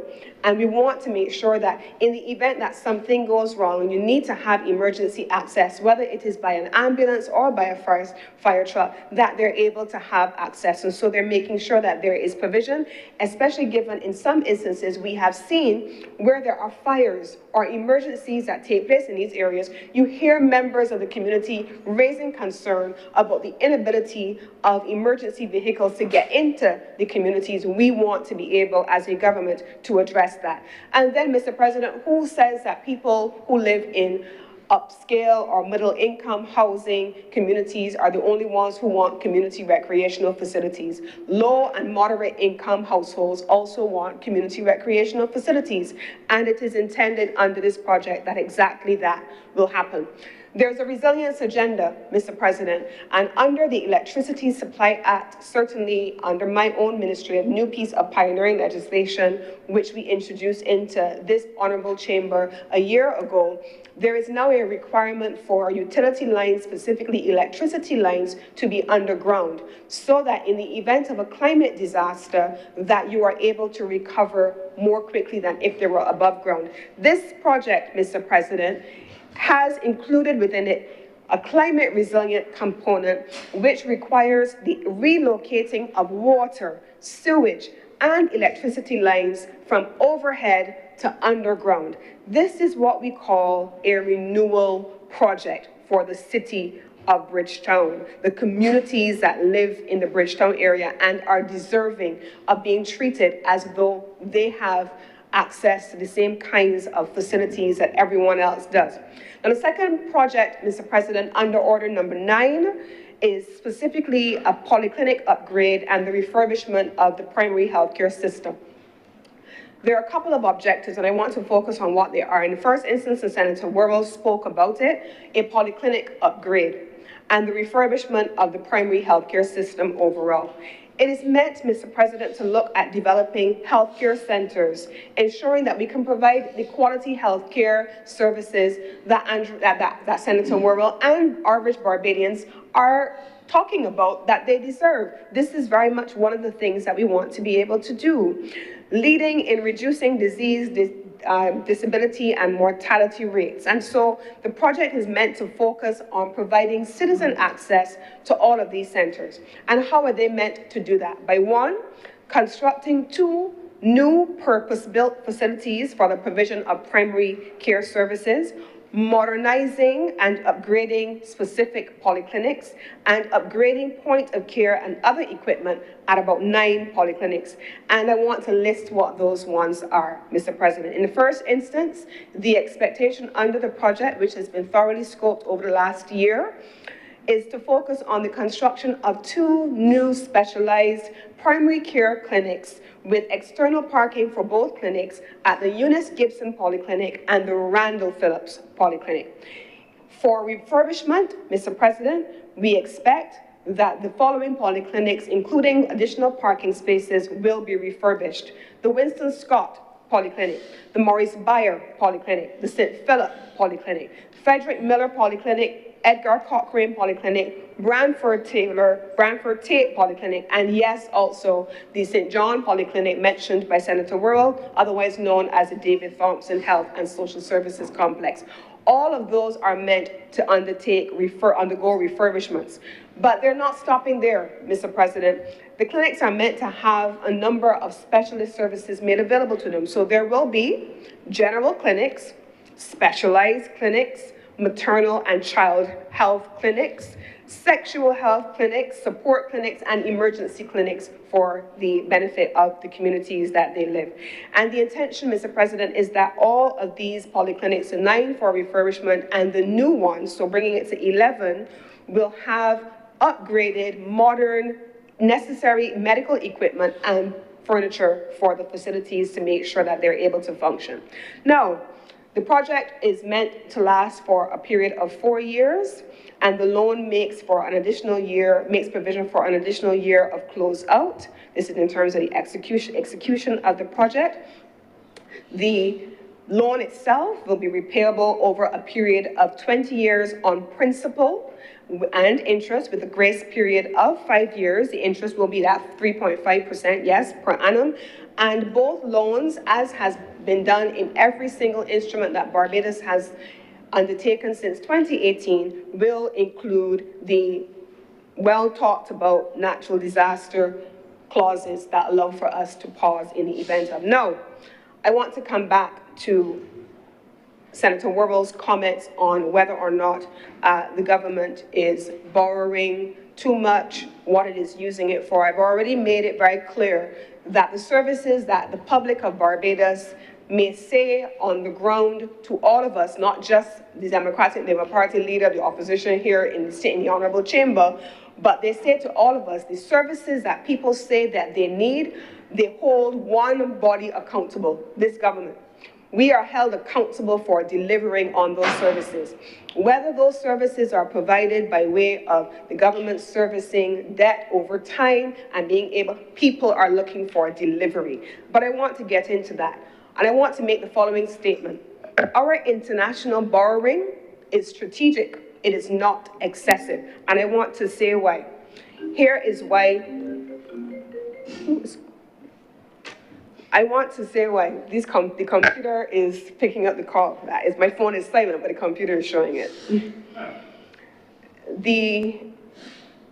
We were in this chamber, Mr. President, a few weeks back, and we did had a fiscal bill that we were navigating. In June of 2025, I believe it was the issuance of $500 million. Now, this was carefully timed to allow us to return to the international capital markets. At that time, we spoke about the last time we went to the capital markets, which was in 2006, 2007, somewhere thereabouts.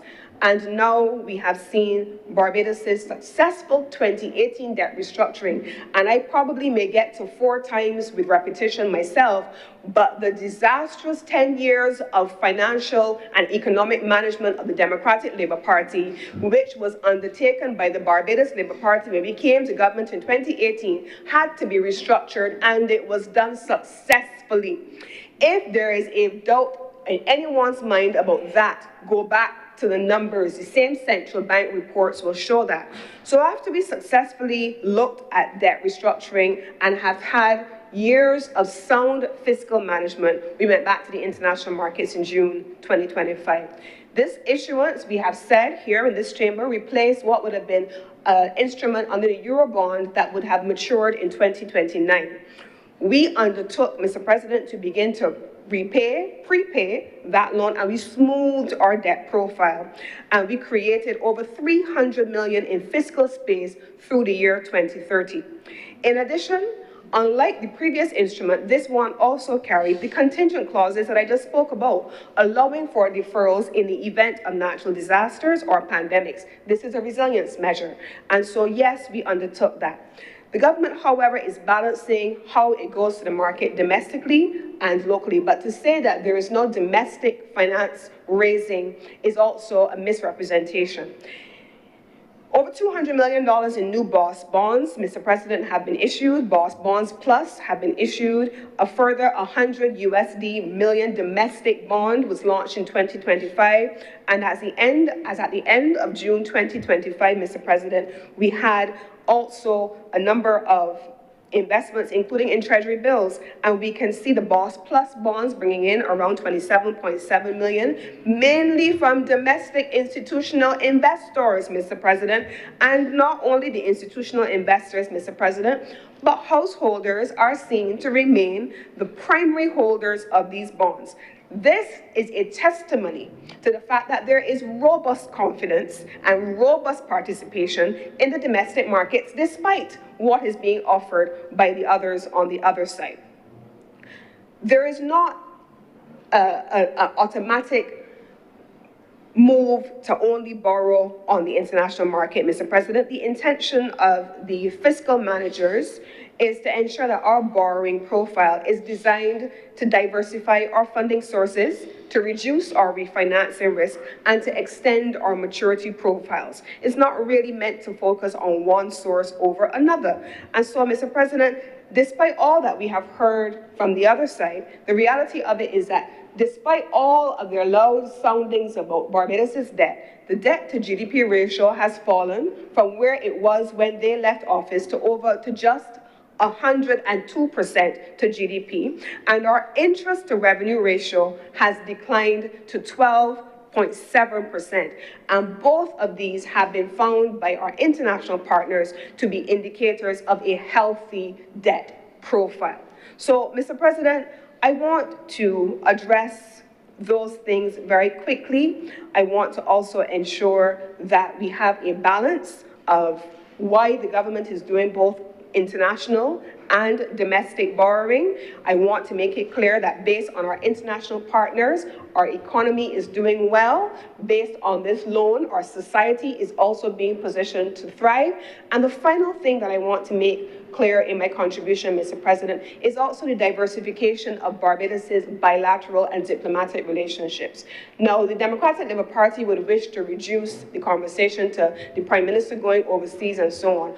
But when did we see in any previous incarnation the range of international partners who are participating in Barbados in grant, in development, in technical assistance, and yes, in loans with a 3.5% interest rate? The Saudi Development Fund, and I remember quite well the first time the head of the Saudi Development Fund came to Barbados, and it was at the time, Mr. President, I remember it well because I went to Jamaica at the time with responsibility for tourism to have engagements with them. And so with the government of Saudi Arabia, they then came to Barbados subsequently, and they have maintained through the Minister of Finance of Saudi Arabia a strong relationship diplomatically with Barbados, and now a technical and a financial relationship with Barbados. And it is because they and others have seen these numbers, Mr. President. Barbados's external position improved in the first half of 2025. It was supported by a number of things, including, and I quote, because this is the press release that was issued by the Central Bank of Barbados on the recently issued report. So the press release contained the following information. So whether it is our international bond partners, whether it is the World Bank, whether it is the international financial institutions, whether it is the ratings agencies, Mr. President, they are seeing these indicators. And in the report, Mr. President, it says this: tourism and the non-traded sector drove growth in the first half of the year. Output in the traded sector rose by 3.9%, as seen in gains in tourism and agriculture. I want to get into the specifics here, Mr. President. Tourism expanded in the first half of the year, boosted by strong demand by the United States. Long-stay arrivals increased by 3.3% in the first half of 2025. That was supported by additional airlift and targeted marketing across the source markets. Arrivals from the United States rose by 9.8%, contributing more than 90% of the overall increase. Stronger visitor demand, Mr. President, lifted occupancy. I'm quoting from the press release, Mr. President, issued by the Central Bank. Stronger visitor demand lifted occupancy across both hotels and the sharing economy, and during the first 6 months of the year, all of them saw increases. It also went on, Mr. President, to say cruise arrivals surged to a new high during the first 6 months of 2025. In transit cruise passengers, the details are there, Mr. President, that is there. I brought to this chamber, Mr. President, the Foreign Currency Permits Bill, which spoke about the growth of the global business sector. And in the press release, the Central Bank says this: foreign currency permit issuances rose slightly as new entities responded favorably to the revised foreign currency permits legislation. Authorities issued 1,227 foreign currency permits between the period under account, an increase of just under 1% compared to the same period in 2024. Now, I could go on, but to suggest, Mr. President, that tourism is in decline is not factual. To suggest that other productive sectors are also not performing is also not factual. And then, Mr. President, on the labor economy, the report says this: the unemployment rate dropped to a record low during the first quarter of 2025. And I say a record low, Mr. President. At the end of March, the rate stood at 6.3%, down from 6.9% in the first quarter of 2024. A fall in persons, and it goes on to here, jobless speak, but it says the labor force expanded by 3,600 persons as fewer persons retired compared to the previous year. Mr. President, the resolution is before us. There are two resolutions, one on infrastructure in the Bridgetown and the urban areas, one on public health upgrades. I have spoken, Mr. President, on the performance of the society. I've spoken, Mr. President, on the performance of the economy, as people are asking for as well, and I've spoken on our debt profile. And I beg to move, Mr. President, that at this point, this resolution has a favorable consideration of our colleagues. My colleague will wrap up, and I know others will speak, but I support this resolution, and I am obliged to you.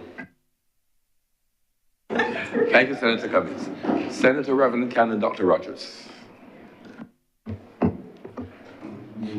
Thank you very much for recognizing me, Mr. President. I join my other colleagues in, she isn't in her chair right now, welcoming Senator Trim to the chamber.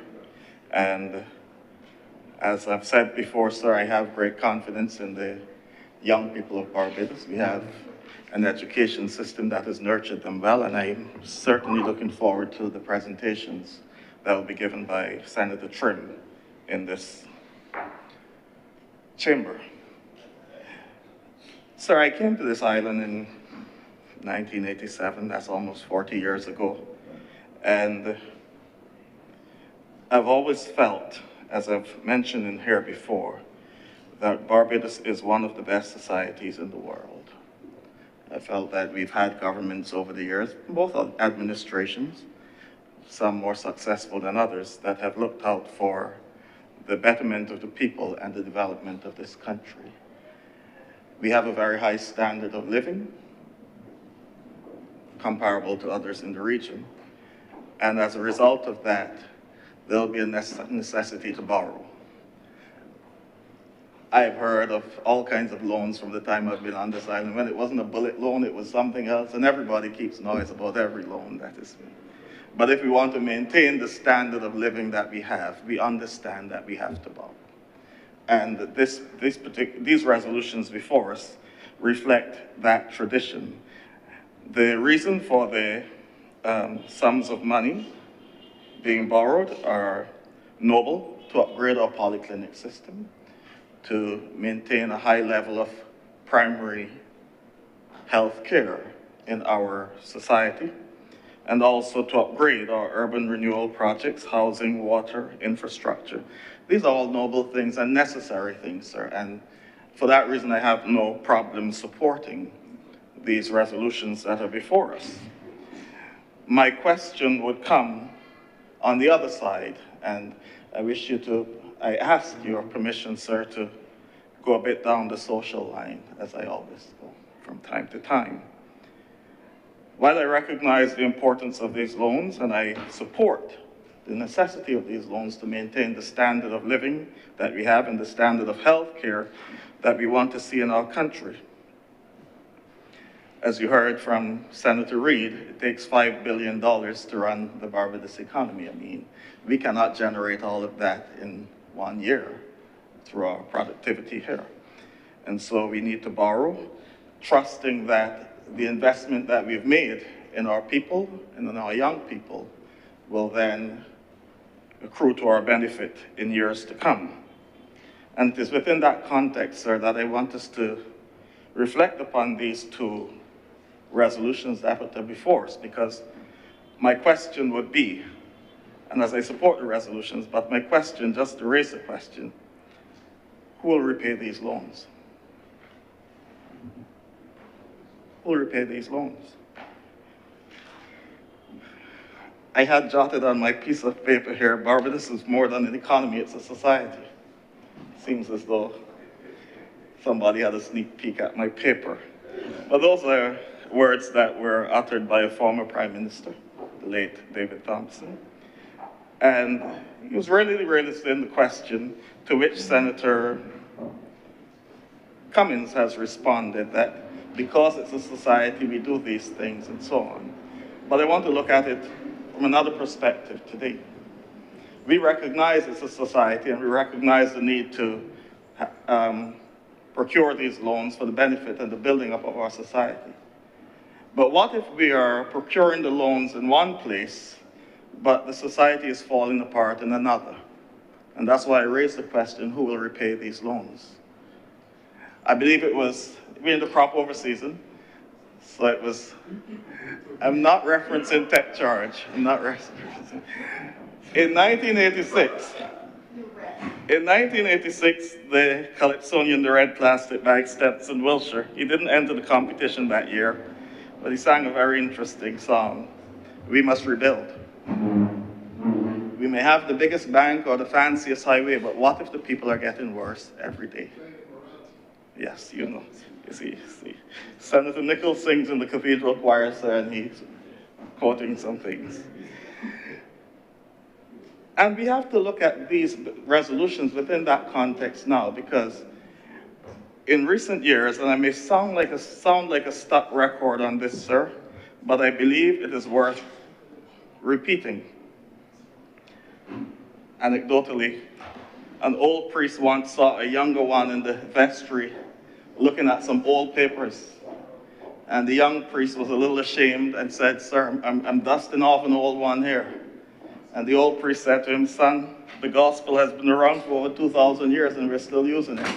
So if your sermon is relevant, it is relevant."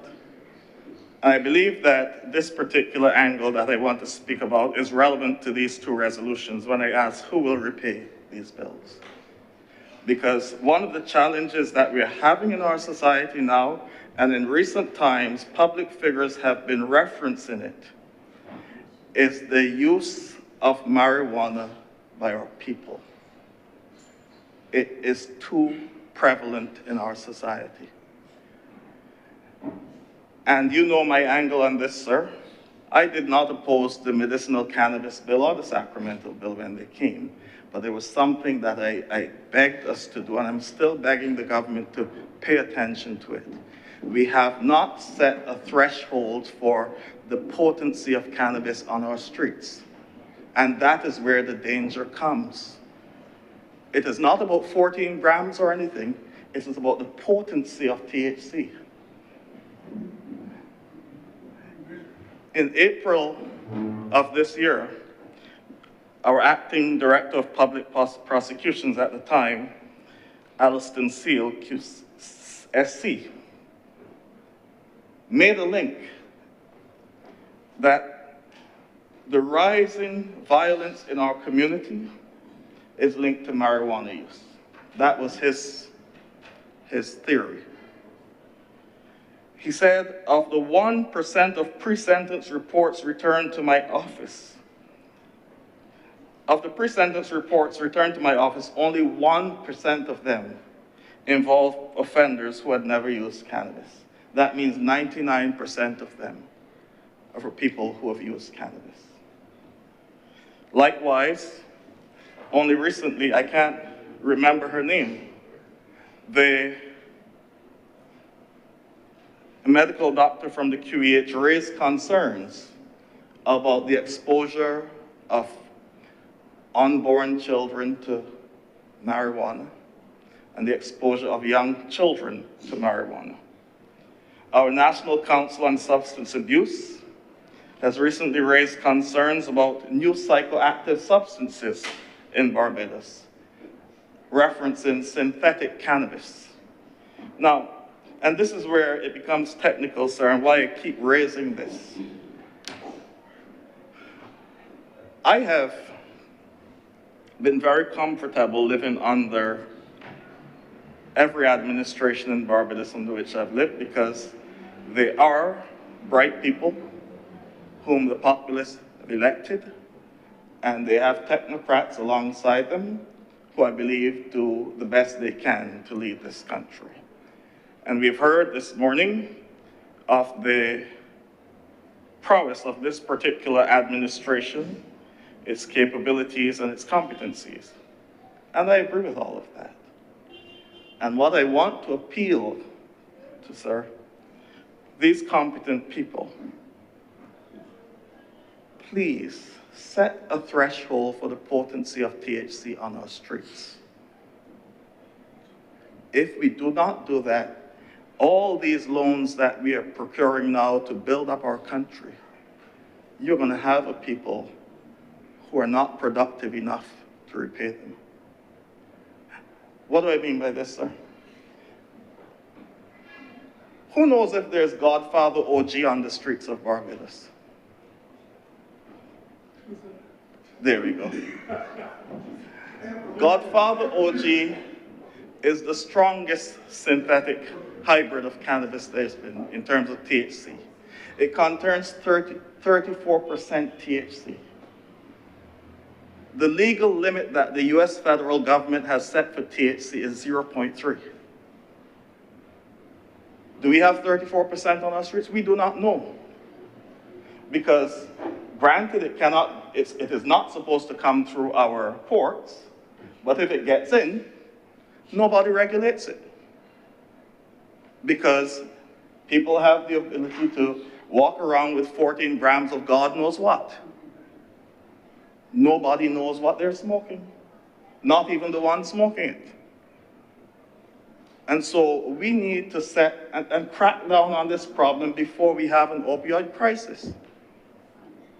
Because as much as I support this development, we have to look at the society in general and ask ourselves, are we building up in one place and destroying in another? Just by negligence, just by our refusal to do something that can put a cap on what is on our streets. Because if there are people out there that have access to things that are as many as 100 times percent what is considered a safe limit, what are we doing to our children? What are we doing to our people? And so I want to encourage us, I appeal. I am no technocrat. I just did a little reading on this. But talk to the people who know and ask them if it is not worthwhile to set a limit of the percentage of THC of cannabis that is on our streets. We look at the US.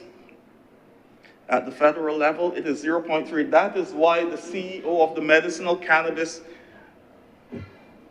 industry came out again in recent days talking about banks not listening, but banks are not going to listen to you. But the banks told you since 2019 what the problem was. It's right there in the legislation. It's right there in the Joint Select Committee's reports. So we have to make a decision as a country about what we're going to do with the young people that are in our care. I know some will say, but look at alcohol. Alcohol has a legal limit, you know. They recognized that a long time ago. There's a toxicity level for alcohol, and they set it. We normally, the guy, well, you wouldn't know, sir. I grew up in St. Kitts, and on a nice, clear day, you could see a little smoke coming from the mountains. And once you see smoke coming from the bush in the mountains, somebody was up there stilling something. The boys were stilling their hammering what you call moonshine. That's illegal. It was illegal. And we still have that here, that moonshine is illegal. And so the alcohol thresholds are set in the number of glasses of X, Y, or Z at this percentage and so on. What is the limit for THC in Barbados? We don't know. I don't want to say we don't care because I know that this government is a caring one. I know, sir. I know that the legislation came because you were treating, and the NCSA said, what we're dealing with is not criminal, it's about rehab. And I agree, I understand that. But I still believe we need to set a limit of the potency of cannabis on our streets. If we fail to do that, everybody will be walking around smoking their 14 grams and nobody touching them. But 14 grams of what? The police told me the other day, and this is anecdotal, sir, that fella's mixing in rat poison and all kinds of things now. And mixing up all kinds of things out there, but they can smoke 14 grams of something. 14 grams of what? And depending on the potency, if you smoke 14 grams for breakfast, and then you go and you have a mid-morning brunch of 14 grams, and then some for lunch, and a mid-afternoon snack, and then later in the evening you get a piece to cool down your head. But you fried your brains the whole day with God knows what. And those are the people that we're dependent on to pay back this 117 million and 168.4 million. And so I appeal to us, and I say us here as a parliament, let's sit down. Let's sit down and recognize that we may have a crisis emerging on our hands. And all these great things we're doing, building out our health industry, building up our infrastructure and all those things will mean nothing if we do not fix the other side. If we do not make sure that our children are growing up in a healthy and safe environment, that they do not have access to things that will destroy them. If we fail to do that, we would have betrayed everything our foreparents worked for. We'd have betrayed the developmental pattern that has made Barbados one of the greatest nations on the world. Because we'd have set up a society where the next generation will have no capability or capacity to maintain what we've set in place. And so I appeal to us, sir, all of us, to let us sit down, revisit, and ask ourselves, what will be the threshold for cannabis on our island? Not how many grams you can carry, but the potency that people have access to. Because that is where the danger really lies, is the potency. We look at California and all those places, but California cannot trade outside its borders. Can't move a piece outside of California because it is illegal at the federal level. And you have one of the most conservative governments leading the US right now, and I put conservative in inverted commas. That farm bill that was supposed to be renegotiated since 2018, nobody's touching that. They're not going to raise that THC level above 0.3. And so we have to determine what we're going to do here on all 166 square miles to protect our next generation.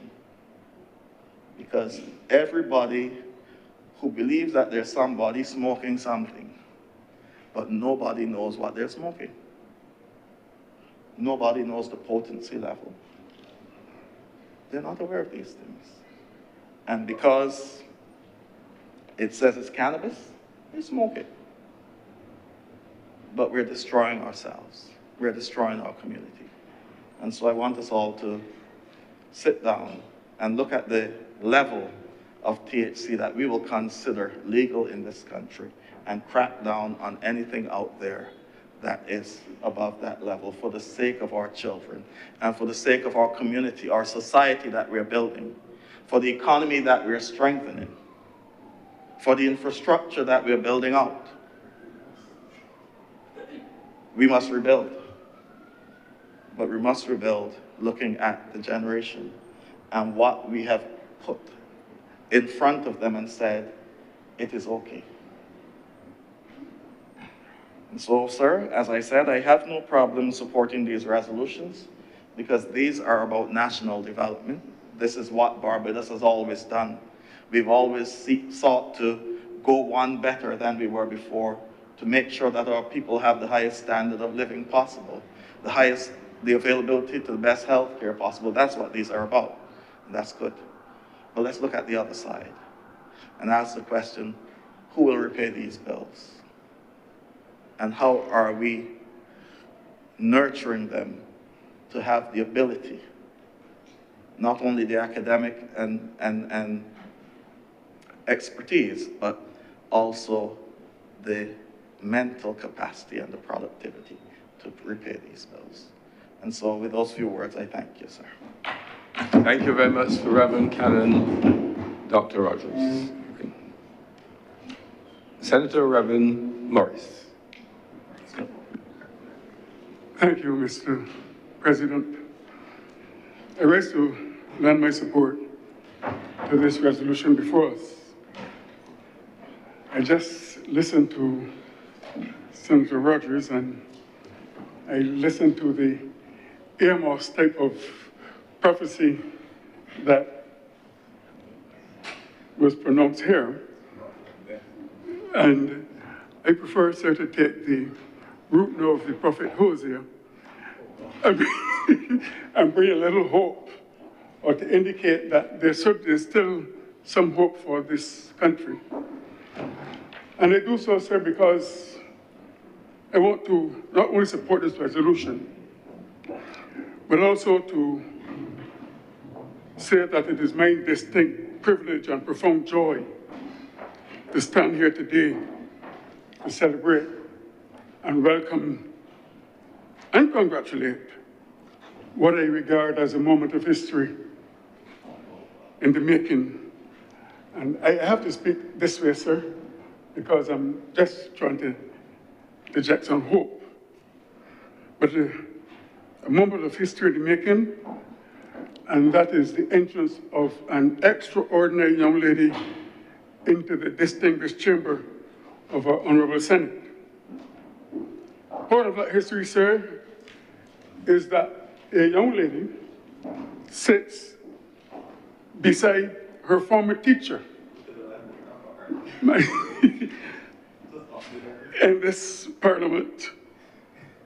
And if that is not history, sir, well then you will certainly not find a situation where a teacher is flanked by two of his former students in the parliament of this country. Sir, sir, the entrance of Senator Trim is not merely to mark a political milestone, but to acknowledge a journey shaped by integrity, tenacity, and a commitment to public service. Today, I'm speaking because I taught her. Today, we welcome not just a new senator, but a new voice, one that carries with it the hopes of a generation, the wisdom of diligent preparation, and the spark of transformative leadership. I stand to welcome her, sir, because I believe that this is a moment for which she was prepared. I encountered her at the University of Waterford. I know you may caution me to say that there's no such institution in Barbados, but I want to say, sir, that that institution at Waterford is the foundation on which the educational ideals of this country were lodged, and it happened almost throughout St. Michael, sir. But I immediately recognized her talent, her leadership skill, which in my view excelled those of her contemporaries, her concern for the welfare of others, of other students, which made her the go-to girl when things seemed problematic for members of the student body. Yes, sir, there's hope. At school, she was intelligent, industrious, and a young lady in whom the most implicit confidence could be placed. For me, it was an honor to have her as my student. I believe, sir, that in an age where cynicism is too often overshadows idealism, her story reminds us of the power of conviction. She has broken barriers as I've observed her from 11 years old. And I believe, sir, that she could be a leading example for other young persons in this country. Not to follow just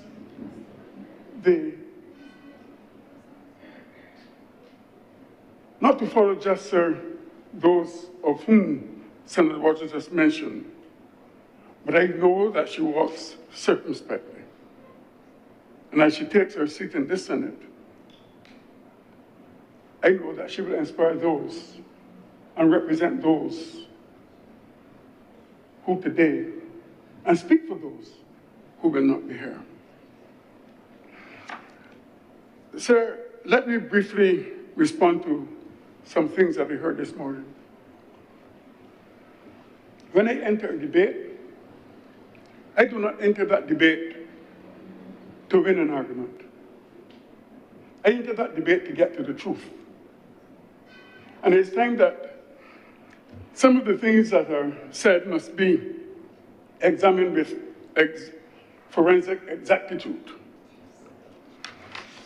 I've heard about the amount of borrowing and nothing to show for it. And that is not true, sir. I recall the sewers on the streets clean.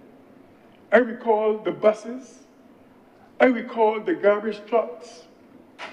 I recall the road repairs. I recall a number of things that have happened with all the money that we have borrowed. So would you believe, I read something from Jamaica this week.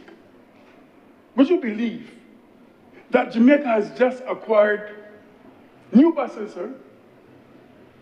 Do you know what those buses are? Used buses from the United States, used school buses from the United States. The buses that we have are new electric buses brought to Barbados and bought by some of the money that we are given account for today. Sir, there's no doubt now that Barbados owns the largest fleet of electric buses in the Caribbean. But these are not said. We are told about all the economy and how things are bad. Yet the experts in their analyses are saying quite opposite from what we are hearing from the opposition. In addition, sir, we are told that we have the alternative means of borrowing. But where were those alternative means of borrowing between 2013 and 2018? We should borrow on the local market. What do you mean borrow on the local market? So you mean borrow from the National Insurance Scheme, as was done, and it is in trouble? Sir, I think it is time that we speak to our issues frankly, fairly, and truthfully. But to give the impression that Barbados is doing so badly now, but was doing so good under the 10 glorious years, sir, is not something that I would want to pass on to future generations. I agree with Senator Rogers. We have to look at the social impact of what is going on in our society. I know there's a view that we must have that the country is more than an economy, it is also a society. But we can have all the society that we want. But if we don't have the money to run that society, we will still be in trouble. I agree that we have to look at those who may pay. But like any institution, I'm sure Senator Rogers will tell you that even if you go into an institution where and the problem is here in Barbados in terms of the question was asked, who is going to redeem the pension scheme, the pension scheme? Yes, we have these questions. We do have these questions. But I have hope. I have hope in this country. Because when I see people like Senator Trim enter these precincts to represent the voices of many in this country, I have hope that someday the God that I used to serve will turn things around. I will bless you, sir. Thank you very much, Senator Reverend Rogers. Senator Mr. Millard.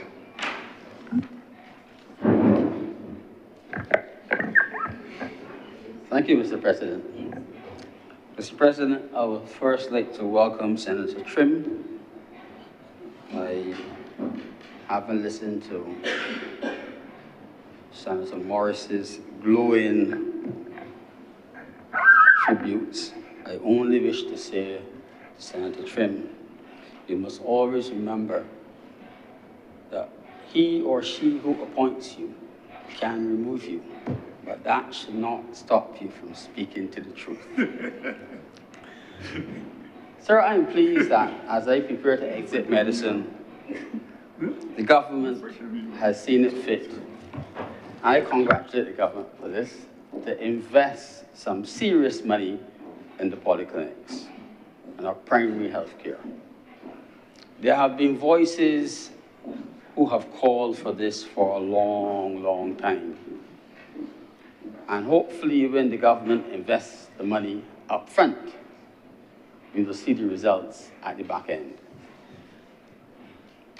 The issues that are related to chronic, non-communicable diseases and the general access to health care for those who choose or who cannot afford to have private care needed to be looked at, and the government appears, I've not heard all the details, the government appears to be making a serious effort by investing money in it. But at the end of the day, sir, the only thing that matters in healthcare, sir, it's not the money, it's the outcomes. So if you spend $58 million and nothing improves, you have wasted it. So we need to be able to come back to the people within a set time period and advise the people of what improvements we have seen in their health, sir, having spent $58 million in a 4-year period. Sir, there's no question that there needs to be, no one so far has mentioned it, the linkages electronically of the polyclinics as a network, GP's offices, and the hospital, QEH, and other hospitals. And I hope that when all has been said, the new electronic medical record that, when it's launched, will include all the polyclinics, and persons' information can be available real time, and it will improve the swiftness and the quality of healthcare. But sir, there is no point having an efficient system in the polyclinic and you get to the QEH and it's a wall. And I have to say again, I hope that I can look across there in that empty chair and see my minister, but I don't see him. Sir, there's been a constant noise about the state of healthcare in this country. There'll be complaints, there'll be some explanations, some excuses, but at the end of the day, unless the people are getting what they are paying for, unless they're getting what they're paying for, they are being robbed. If I pay for something, I should get it. And if you levy a specific tax on me for something, I should have received it when I request it. So, when I, as a surgeon, cannot operate on elective patients for 4 weeks, I have a problem. I have a problem when within my hospital, there is so much critical care traffic that it spills into the recovery room and we cannot operate and no one says anything about it to the public. I should not have to come to this parliament, sir, to say that. The area should have been bombarding you with explanations as to why it is happening. But it's not been happening. There seems to be a blackout. But we have a communication specialist in the institution. But there's no communication unless I am deaf to it. Sir, we can spend all of the money we wish, but unless the people for whom the services are being built out, are aware of them, and can access them in a timely fashion, it will make no difference to their lives. And education outside of town hall meetings is critical, sir. We have not been able to keep those who do not have a voice, except on brass tacks, happy with what they're receiving. We have nice coverage in the paper about what new private facilities are opened, and lots of people attend and speak of the future, but we cannot seem to get the services that people are paying for up and running. And I'm not going to comment, sir, on oncology services, because my minister isn't here. I'm not going to comment on it. Sir, we have a brain drain. So when the government spends $58 million in infrastructure and puts in place all of the nice point-of-care machines that I heard mentioned, and an electronic medical record, who is going to run it? What are we doing about our nursing training? Are we having adequate numbers of nurses who are willing to stay and live in Barbados? Will we have to send out recruiters every year to find nurses to replace those who leave? What can we do to make the nurses happier? What can we do to improve their lot in life? Do they have to go to the United States or the UK or further afield to make a good living as professionals? And similarly for the doctors. Do our doctors want to stay? Or do they want to work in the public sector? You might stay in Barbados, but you might not work in the public sector. Sir, if we do not address some of these issues, the song by Bob Marley, and it says it was Exodus, movement of Jah people, but they're leaving. They were going back, but this time they're leaving, sir. Every year, the recruiters come and nurses leave. And almost every year, we are faced with nursing shortages. And there has to be some fundamental reason why it's happening.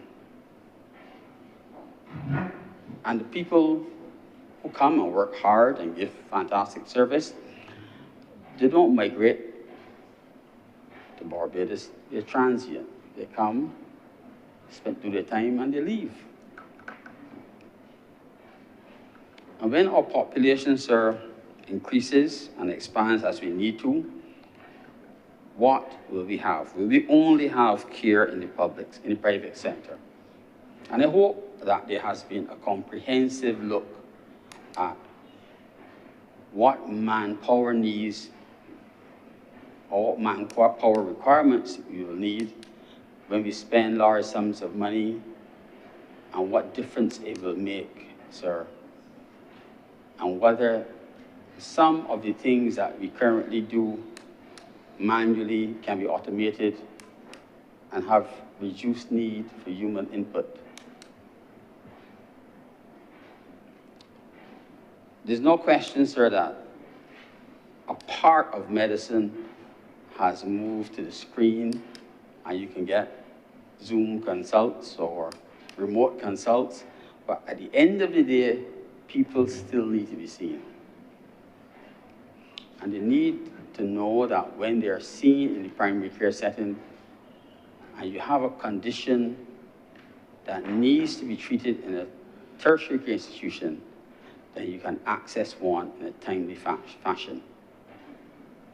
There's no point going to a polyclinic, having your consultation, last half an hour.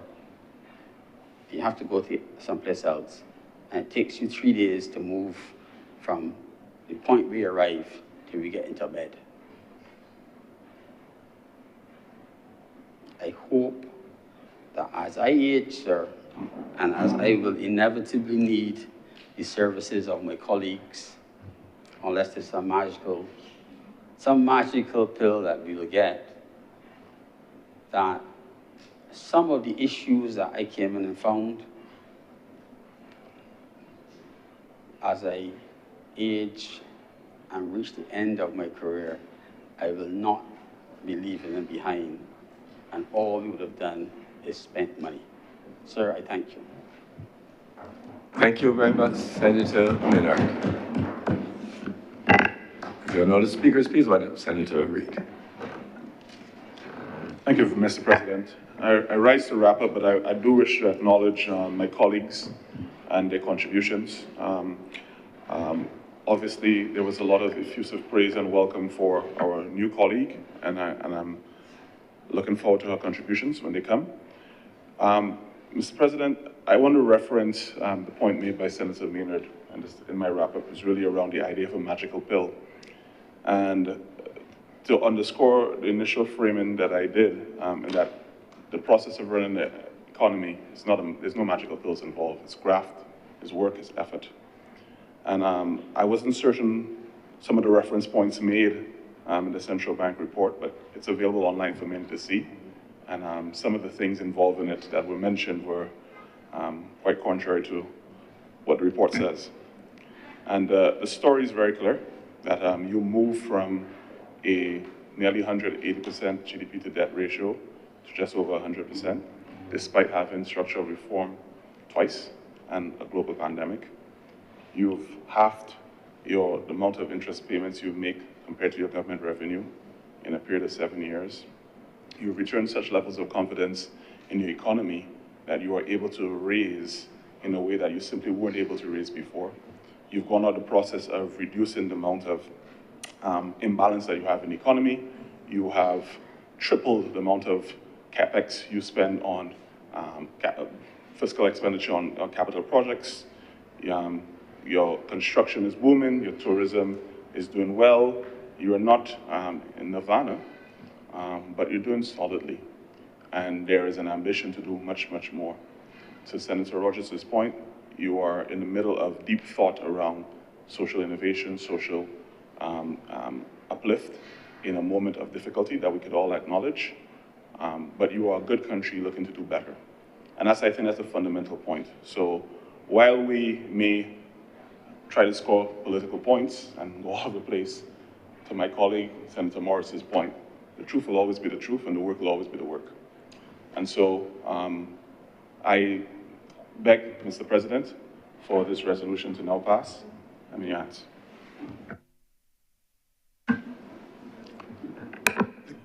The question is that order number 8, this is a resolution to approve in accordance with the provisions of the Special Loans Act, Chapter 105, the borrowing of approximately $117 million from the Solar Fund for Development, in this case, polyclinic upgrade, refurbishment of primary healthcare system, phase 1. This resolution will not pass. All those honorable senators in favor, please say aye. Aye. Those against, please say no. The nays, the ayes have it. This resolution is now passed.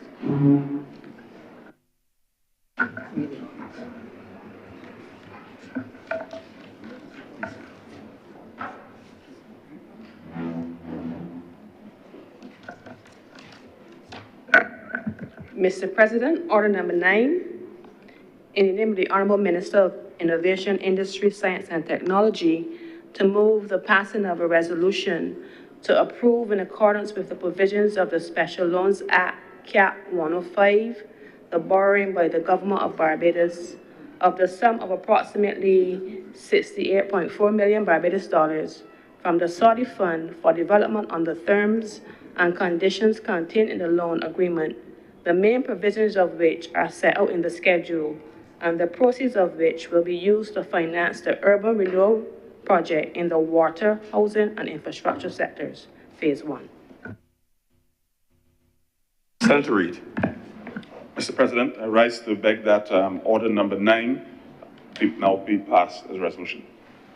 The question is that order number 9, a resolution to approve in accordance with the provisions of the Special Loans Act, Chapter 105, the borrowing of some $68.4 million from the Saudi Fund for Development, this particular order is in relation to financing an urban renewal project in water, housing, and infrastructure sectors.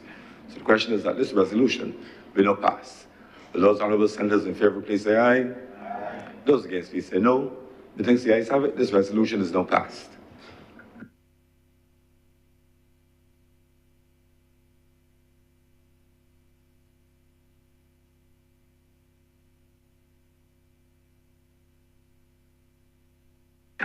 Senator Dr. Chantal Monroe-Knight. Mr. President, I beg to move that the sit-in be now suspended for lunch until 3 p.m. The question is that this sitting of honorable dissent be suspended until 3 p.m. Sorry?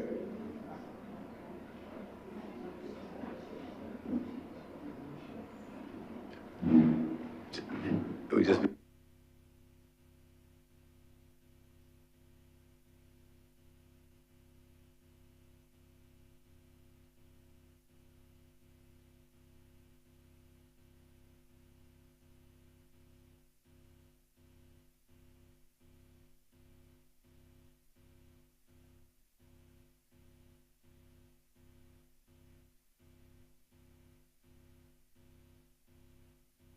Senator Monroe-Knight. Thank you, Mr. President. Noting that we will have some committee meetings over the luncheon period, I beg to move that the sit-in be suspended until 3:15. The question is that this sitting of the Senate be suspended until 3:15 p.m. today. Will those honorable senators in favor, please say aye. Aye. Those against, please say no. Methinks the ayes have it. The members of Committee of Selection are reminded of a meeting during the luncheon period today. Sitting is now suspended until 3:15 p.m. today.